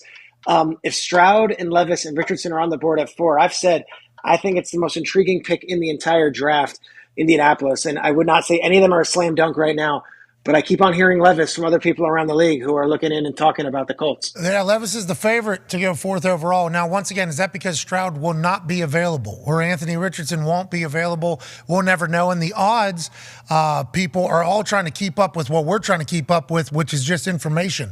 Sportsbooks can be had during the draft. These odds swing 1,000 points overnight over a rumor that comes. So they're trying to ride the wave alongside of us. We'll be pumped to see. I'll tell you this. Go ahead. I'm going to add one in there. And you're right. The sports books, it's hard for me to because I talk to all the GMs and they don't know, because if number 3, if Arizona trades out and say Tennessee moves up, or say we have some wild thing and someone else moves up and the Raiders, the whole thing is in flux. Now I can say with confidence, I'll name 27 of the 32 guys taken in the first round because I know the boards. I know most of them. I know I can name you 28 there. But if you're asking me to attach them to teams, if there's a trade up top or if there's a shocker up top, it completely changes everybody's board because based off who's available. It's a very hard thing to nail team and player in this draft because there are a few blue chip players, and Pac-Man's guy is one of them. Jalen Carter is one of them. And so is Bijan Robinson. But those guys are not going to go 1-2 in this draft. So it makes it really interesting as far as who likes who and where. I think it's going to be we're going to get the right guys up there, but we might not have the right matches as far as the mock drafts go. Let's not self-handicap already, okay? Because I'm not making excuses. You were the best mock drafter. You were the best mock drafter. Like, we documented. We did scoring. We kept track because our guy, if he ended up top 3 out of all the mock drafters, had a $10,000 bonus on the line. So we literally kept score. You won, clearly. Handily. So, you should be so whenever you're speaking, we're listening very clearly. I do like that you go, I'd get 27 out of 32 who's going there because I know all the boards. Okay, I'll nail that. I'll get you 27. I think that is points, though. In our system, that was points. Attached to a team was more. A trade and a player made sense, made more points. But you have crushed us. We appreciate your information. Can't wait to see your final mock. Tone has a question for you about something you just brought up. Yeah, Strikes, you just brought him up. You brought up Bijan, and you had in your thing that you think 2 running backs will go in the first. I assume the other one is Gibbs. Can you see Bijan going at top 10 potentially? And Gibbs, I know you just said it's hard to do this, but can you see a fit there? And is it potentially like the Bengals if Joe Mixon gets cut, maybe something like that? Potentially. I think both those running backs are going to go in the first round because Robinson has a blue chip grade on just about everybody's board. Perfect kid off the field, amazing running back. If this was a draft 10 years ago, he might be the 2nd overall pick. He'll go potentially top 10. The Eagles would be the team to circle there, but I would think more likely in the teens. If he falls, it gets interesting, like 22, 23, 24. The Vikings are an interesting team because Dalvin Cook has a contract situation that you got to keep an eye on. The Giants are an interesting team, either for Bijan or for Gibbs, based on the fact that Saquon currently is going through some contract stuff with them. And then the Cowboys are an interesting team if either one of those guys fall. Those are all in the 20s. I don't think Gibbs falls out of the first round, and I know Bijan won't. One of those guys will definitely go, and I would think that Jahmyr Gibbs, by the time it's all said and done, someone's going to go and get that guy at the end of the first round as well. Blue chip on everybody's board might slide to 20. That makes no sense. Wild. I don't know. That's what it is. I don't fully understand. I guess just because stable running backs these days. But if that guy's a weapon, you can put him at slot and you can use him at running back. It's like he's a wide receiver as well. Yeah. This is I don't understand it. That's how Najee was, right? Well, he was, I think, absolutely chip, and he went down in the 20s with the Steelers. Was Najee's? Can Bijan run routes and shit? Yeah. Yes. Was Najee known for? Yeah. So not as much. No. That's what I'm saying. He wasn't. Najee coming out of college, a fucking guy. Yeah. I don't understand why he might not. It's like, yo, get that guy on your team. Another weapon is another weapon, especially when they're saying this draft isn't that good offensively, right? Isn't that kind of what's being said? Absolutely. I mean, I'm not going to hurt the ratings of this draft when I tell you that this is not the same top of the draft class that we've had in recent years. I mean, a couple of years ago, Micah Parsons and Jamar Chase were like 11-5 in the draft, and the other guys taken in front of them were worthy of being taken before them. This year's draft, it's not that. In fact, I talked to a GM literally right before here, and he was like, look, there are 10 guys that are going to, like, from 11 to 31, you could put them in any order. It doesn't, I mean, no one's going to argue with what you got because they're all kind of the same on all the boards as far as the club. There is no blue chip wide receiver in this draft. They like the kid from Ohio State, but he's not in the same conversation as the 5 guys that were taken in the first round last year. And, you start going down the different position groups. There's not that stud safety. There's not that stud outside linebacker. It's a really interesting draft where there's 5 good quarterbacks. There's no Joe Burrow. There's no Trevor Lawrence. Like, we could all be proven wrong, but across the board, this doesn't have that type of star quality. And yet it makes it even more intriguing and better television because we don't have concrete answers. You don't know where they're going. So to your point, if Bijan Robinson goes 8 to the Falcons, and I'm here saying, well, look, he might go 10 to the Eagles, I'm not going to be confused at all. I'll say that makes sense. The Falcons, they added a great player, and he was their best player on the board, and no one's going to argue. And yet, if he ends up going 25 to the Giants, I'll say that makes sense also. Yeah, then we can see how that. A lot of people could regret that. That's what we'll say. 24 teams, maybe going to regret it all. I think this is the most question marks that we've had going into a draft spectacular. We're pumped about it. Speaking of the players, Connor has something for you. Yeah, Peter, Albert Breer, Monday Morning Quarterback, actually wrote that he heard from a GM that he has less than 15 first-round grades on players in this draft. So you saying Bijan could go 8 or 25. Are you hearing the same thing? Because obviously I assume if Bijan is that one of those blue-chip guys in this draft, that if he were to go 25, how are there 24 players better than him if that GM is saying he only has 15 or less than 15 first-round grades? That's the consensus around the thing. I think 15 is generous. I don't think this is the offensive tackle class that we've seen in recent years. I don't think there's the depth at certain positions, like I said, safety and linebacker. Wide receiver is not what it was. People are trying to push up some of the tight ends right now, but I'm not sure any of those guys, outside of Kincaid, are true number one guys. Wow. So to Albert's point, he's right, but there's also the position issue with Bijan where it's, okay, I just watched a Super Bowl team go win with Isaiah Pacheco, a 7th-round pick, and Jerick McKinnon, who's currently unsigned. So where do you value that? And then do you just say, hey, draft him, run the wheels off the guy, and then don't give him the extension? Because time and time again, these running backs that have been given the extension, the economics don't end up making sense. And whether it be Todd Gurley or Ezekiel Elliott or Melvin Gordon, they end up on different teams by the end of it or just out of the league. It's a tough position right now, running back. But if you got a guy, he's a weapon. Just count him as a weapon as opposed to just a running back. But I guess there's so much business that goes into all these decisions. Go ahead, AJ. Schrags, when you're talking with your sources within these teams, like, do you really get a feel on how many people truly know what they might do? Like, I know they like to keep their circles tight, and everyone's always paranoid in the front office. Are they letting a lot of people know what's going on, or each team different, I'm guessing? I think it's changed for me this year. I've noticed that there's a lot of younger coaches who are a little bit more open as to like the guys that they like and what might be available in these certain spots. I also think some of the older and more veteran GMs who have been doing it for a long time, they don't feel as threatened about the secrecy and all that because of this draft. It is a bit more wide open. I've spoken to several different GMs who've got picks from like 10 to 20, and they're asking me like, well, what do you think about this guy? Think he'll be there? Yeah, I think he'll be there. Well, what about this guy? He might not be there. Okay, but he might be there. It's not we have to make this maneuver to get this guy because he's circled on our draft. Each team has 3 or 4 guys in that range, and I think they're going to be able to sleep at night because, to Albert Breer's point, this isn't one of those drafts where if you miss the guy at 13, you're going to miss, feeling like you're not going to sleep at night. Well, the guy at 14 or 15 might be just as good. We don't know because there's a different kind of issue with the talent where it's really top heavy with some of these positions, and then there's a bit of a drop off. And if you get one of the guys, like, I'll give you an example. I'm just rambling right now. The wide receivers. Okay. All right. If the kid from Ohio State, Jackson Smith-Njigba, is your number one wide receiver, which he pretty much universally is, and he's in that teens range as far as where he'll probably go, 13, 14, 15, 16. I've got one team who tells me, number 2 is Jordan Addison at USC. Another team tells me Zay Flowers is our guy. I had a team today tell me we actually like the kid from TCU, Quentin Johnson, the guy. So in other years where it's like, here's our rankings, it's pretty concrete. I feel like it's a little bit more wide open at some of these positions. So if you don't get the guy, all right, there's another guy waiting, and we'll go with him because we also like him. So does that mean faster first round or longer first round? Good question. And does that mean more trades or less trades? I don't know. I think these teams are as curious as we are. I'm curious to see the pace of it. But there hasn't been a trade in the top 10 in quite some time. I think Arizona's trying to get out. I think Tennessee might be a team to look up, to move up a couple spots if one of these quarterbacks drops. And yet, I can't tell you with any firm detail whether it's going to be the wildest draft ever or it's going to be no trades. Everyone took their guy who was the top of their board, and we were on with the next night, and we go to day 2. I think it's going to be bananas. That's because that seems like what the NFL creates all the time. So I'm pumped for Thursday night. It feels like there's going to be a moment or two where we're all going to lose our minds. Maybe a veteran gets traded. Ooh. Maybe a massive pick comes out of nowhere. We'll be watching along. Schrags, we can't thank you enough for your brain. You're making us smarter. Pac-Man has the last question for you here, Schrags. What do you got, Pac-Man? I want to know, what have you heard about the corners?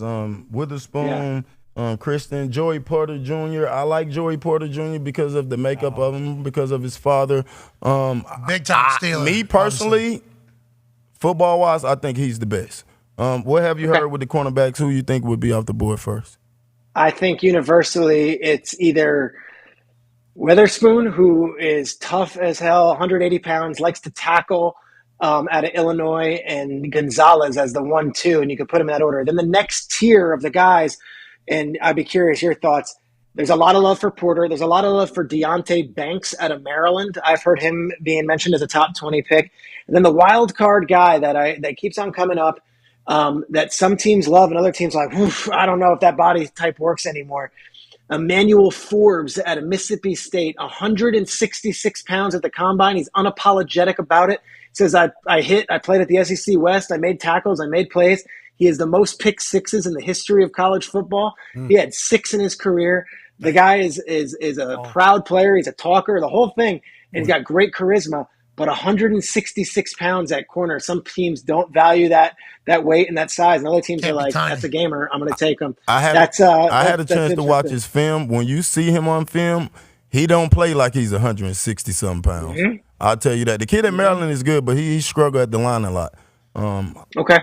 But the other two, of course, I love Witherspoon. I think he's going to be the first one off the board.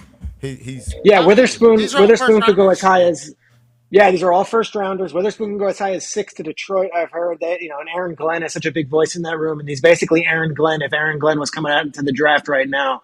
And Gonzalez, I've heard, and Bears fans might not want to hear this. I've heard 9 to the Bears is a real possibility. Tall, rangy. They didn't really address that in free agency. So you could be talking about a Chicago Bear cornerback in the first round, top 10, which I don't know if that would be so well received in Chicago. What do you think they want up there?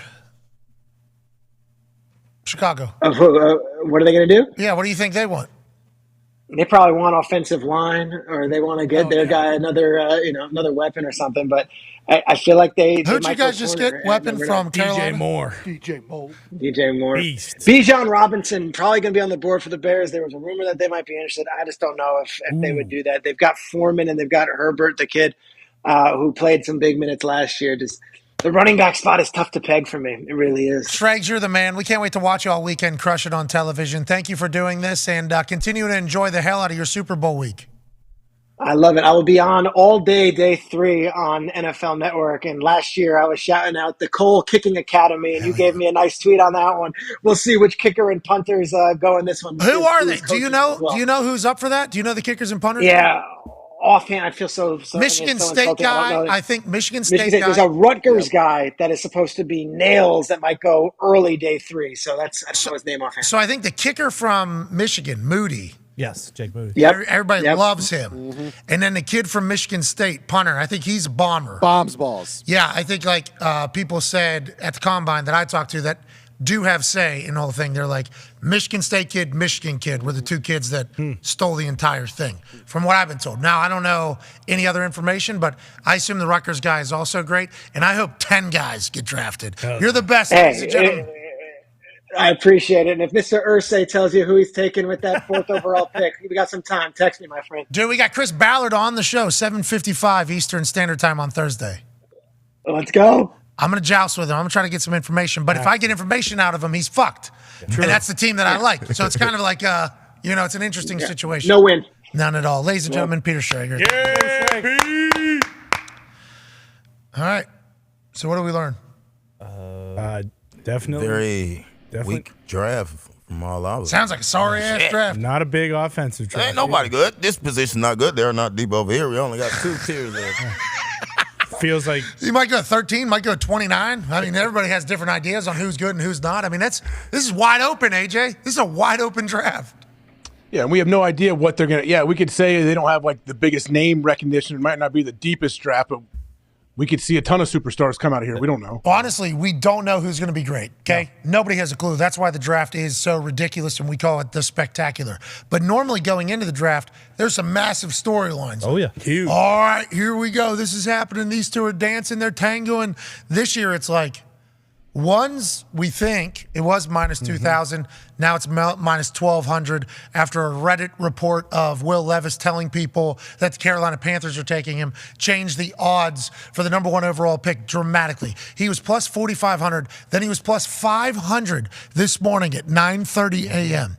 Plus 4,500 to plus 500. You bet $100, you win $500. You bet $100, you win $4,500. That's the difference in those two things. Then it goes up to plus 600, then up to plus 700. It seems like the Reddit report might have been accurate, but what Will was saying to people was not, because the odds on Bryce Young going 1 still are ridiculously high. Yep. But we don't even have a clue about that. Normally we'd have a little bit figured out. We know nothing. We know shit about fuck coming up on Thursday, and it seems like we're not the only ones. Yeah, in previous years, it definitely feels like we had a much better idea, and at least that the draft had a little more hype around the players. But like Jackson, Smith, and Jigba falling out of the top 10 to the teens, like how is that now? There's no good wide receivers. Yeah, how does that Jesus. work? I watched that guy do a couple combine drills. He looked real smooth. I'm talking, he was plucking balls. Well, the funnest part about that is what he had 200, 300 yards in the Rose Bowl when Olave and Garrett Wilson were both on the team as well. So, and those two were probably 1 and 2, I believe, in rookie voting, or 1 and 3 in rookie voting last year. So he might be good. He might be good. He might be able to be a good football player. It might be just hype, but the Ohio State wide receivers coach, who we definitely know, and I am forgetting his name, Brian Hartline, he said he listed out his top 5 wide receivers he's coached, and he might just be saying this because this guy's going to the draft, but he had Marvin Harrison Jr. 1, Jackson Smith and Jigba 2, and then I think Olave, Garrett Wilson, and Terry McLaurin. For instance, Marvin Harrison Jr. is a dog. Next year, if he's not the first wide receiver off the board, we'll be incredibly surprised. That's the shit that's happening with like Will Anderson. That's happening with fucking C.J. Stroud right now. Like just these stories that we've just heard for years and years is just like change immediately 1 week before draft. It's like, where'd this all come from? None of us know. The draft is absurd, AJ.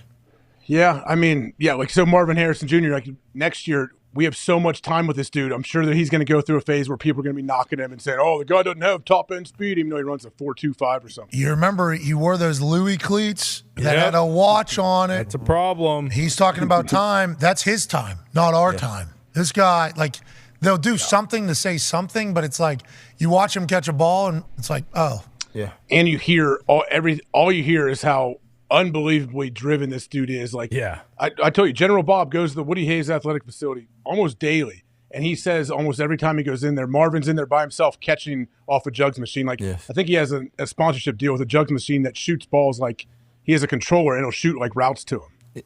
My nephew Chris, that's the biggest thing when he go up there. Man, I just want to go back up there and see Marvin, because Marvin's in there 90% of the time when nobody is in there. Practice over, he's in there another hour and a half. He come from that resume of where his father done built a certain level of knowing what to do, how to be special, and how to use the tools. But when you see him in there running routes, it's art. So the Monarch jug system, which was with Danny Amendola a couple years ago, we have chatted with them. It is a robotic jugs machine that can throw routes.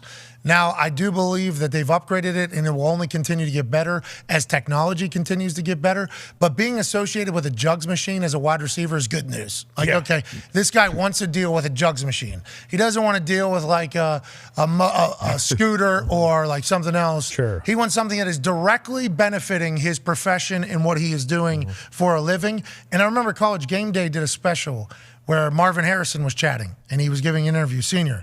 And he said something about like, I told him, like, just, you remember what I taught you, okay? When you get there, don't be doing what the other people are doing. Do what I told you to do, and you'll be all right. And it's like, that's a generational thing that takes place where he's like, oh, yeah, you're doing 2,000 jugs catches a day. Like, that's what we do. You want to make it to the NFL? Everybody thinks, like, this is how you do it. You got talent. It's like, yeah, you also have to fucking outwork everybody. Now, let's not waste our time. Let's do things that actually help us. We're going to work on our breaks, and we're going to catch 2,000 balls a day. And if you don't, you're going to be a failure. Like, that's a nice thing to have in the back of your mind if you're thinking about drafting a guy. So if we can get Marvin Harrison Jr. back on the Colts, you know, just like his dad, yes, I think we would give up the number 4 pick this year to do that. 100%. I think we would do that. You guys might be in position next year to do it. Yeah, you probably will. Shut your mouth. Yeah. You draft Good Stroud. chance. You draft Shut Stroud. your mouth. Take Stroud at 4. Absolutely Great suck because the team around him's bad.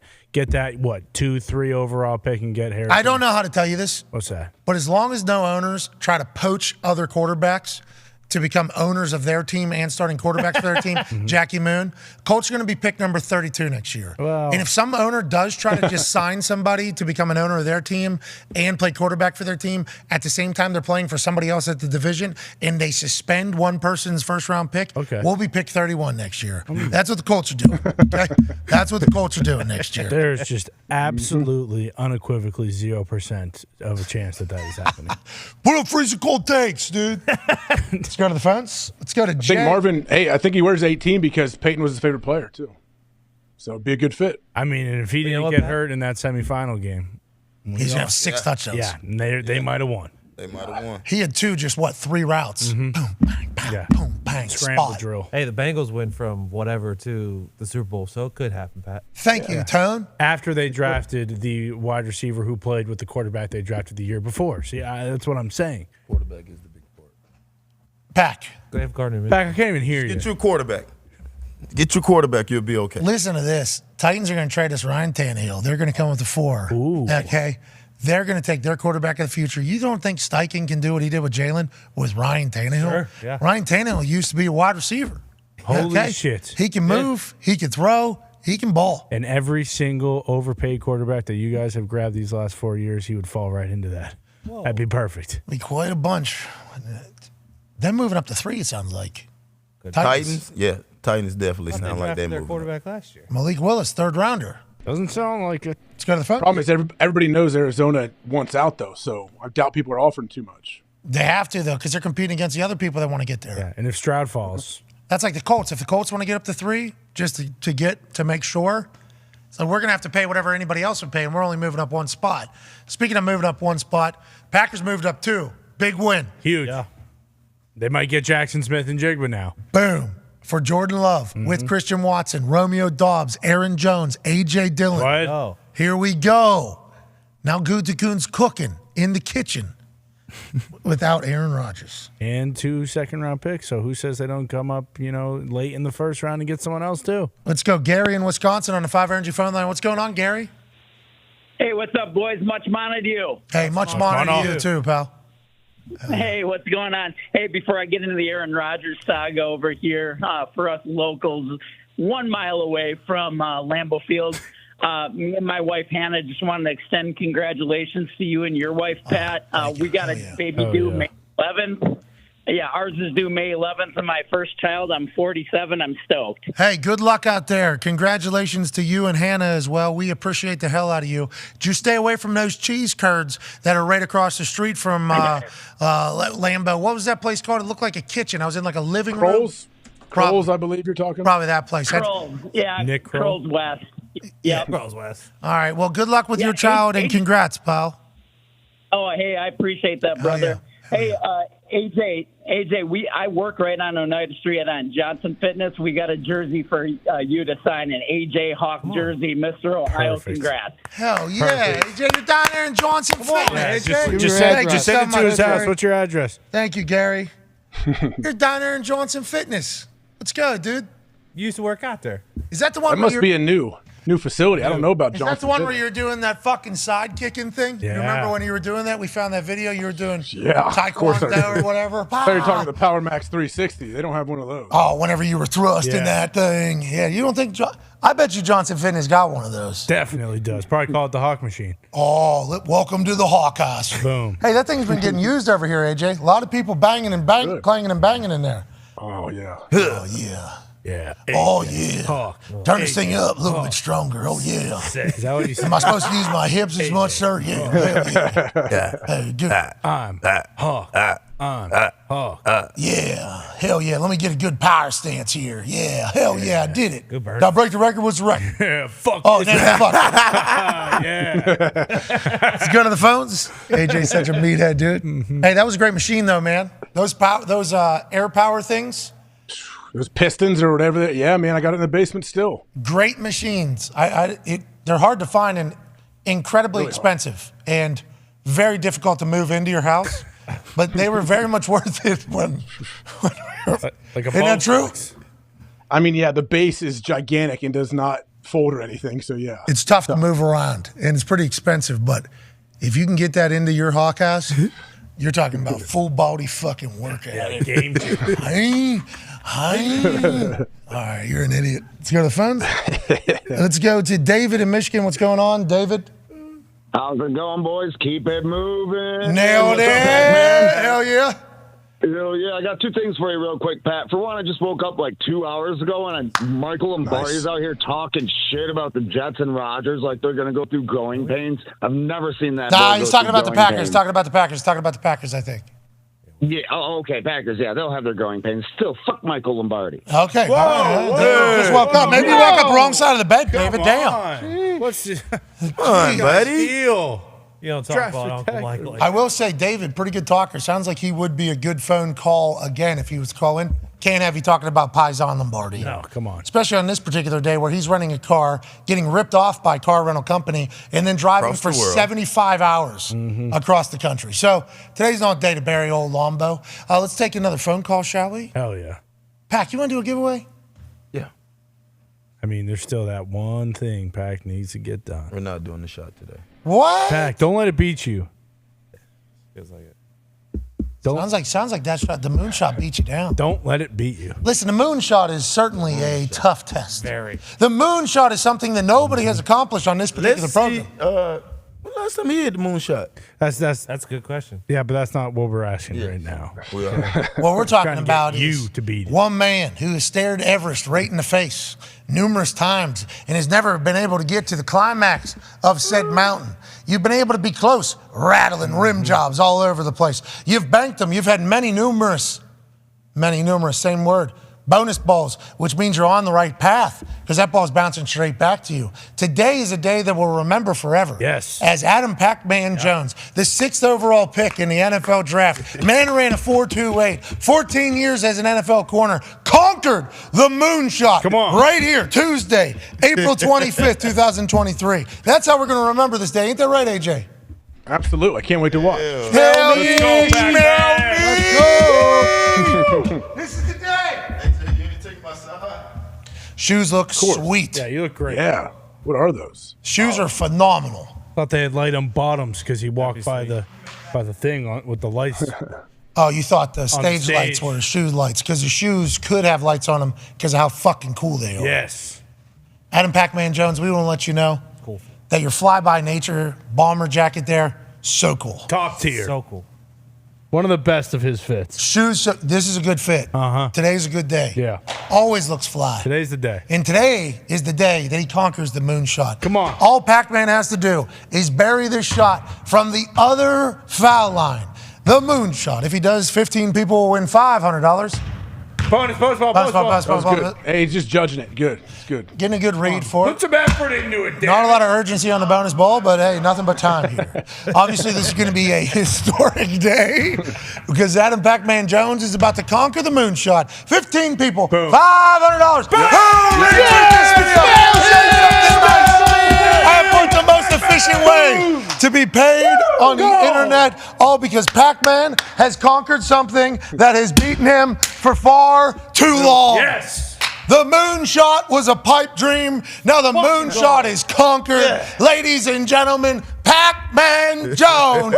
15 people, $500. What a day. Yeah. What a day. All time. It's for you, Ty. Hell yeah. Shout out to Ty. We hope he beats both of the ear infections that he is currently battling. That is both of his ears. That has to be absolutely miserable. But Ty, the universe is blessing us. The universe just put the moonshot down for 15 people to win $500. And I don't think there's a more better way to wrap up this glorious Tuesday, April 25th, just 2 days before the Draft Spectacular, our 4th annual, biggest show of the year. This year, second biggest show of the year, because 496,000 people watched as Aaron Rodgers talked about his next step. His next step is what he is now, which is a New York Jet. This draft is going to be different than the ones before. There's going to be surprises. There's going to be names we've never heard of, having their dreams come true and franchises change. It's a great time to be alive. Pac-Man, hell yeah with that show. Yeah, boy, Pac. AJ, you're the best, pal. Tone, can't wait to watch Hammer Dahn in about 10 minutes at youtube.com/Hammer Dahn. What are we talking about today? A lot of draft talk, full slate of MLB tonight, and then we got playoffs for NBA and NHL. Here we go. Yeah, tons. Are we winning in those? Oh, yeah. The NHL had 7 overtime games in the last 4 days. Nuts. Okay, those games are electrifying. The NHL was absolutely crushing it. Do the Bruins play tonight? Bruins do not play tonight because, unfortunately, unlike any city in here, the Boston area currently has 2 teams in the playoffs who have to play at home. So tonight the Celtics, tomorrow the Bruins. Sorry, I had to just get that in because we're talking about the Patriots sucking so much. Who's we? He was. Yeah. No, you were, and you have been. Don't act like I can't see you spinning that yarn, making that sweater that says Patriots suck. I'm not a knitter. Never have been. Yeah, okay. I'm just listening to what others are saying and making sure they're saying it clearly so we can all understand to see what happens with the Patriots, who are in a much tougher division now, out of nowhere with Aaron going to the Jets. Yeah. AJ, you look so cool. Pac-Man, great work. Smell me. Connor, see you later. Everybody in the back, fantastic job, boys. Oh, yeah. Thank you to the callers on the 5 Energy phone line. We'll be back tomorrow with a massive Wednesday. Huge. On this Draft Spectacular week, you are the best people on earth. Say something nice to somebody. Goodbye.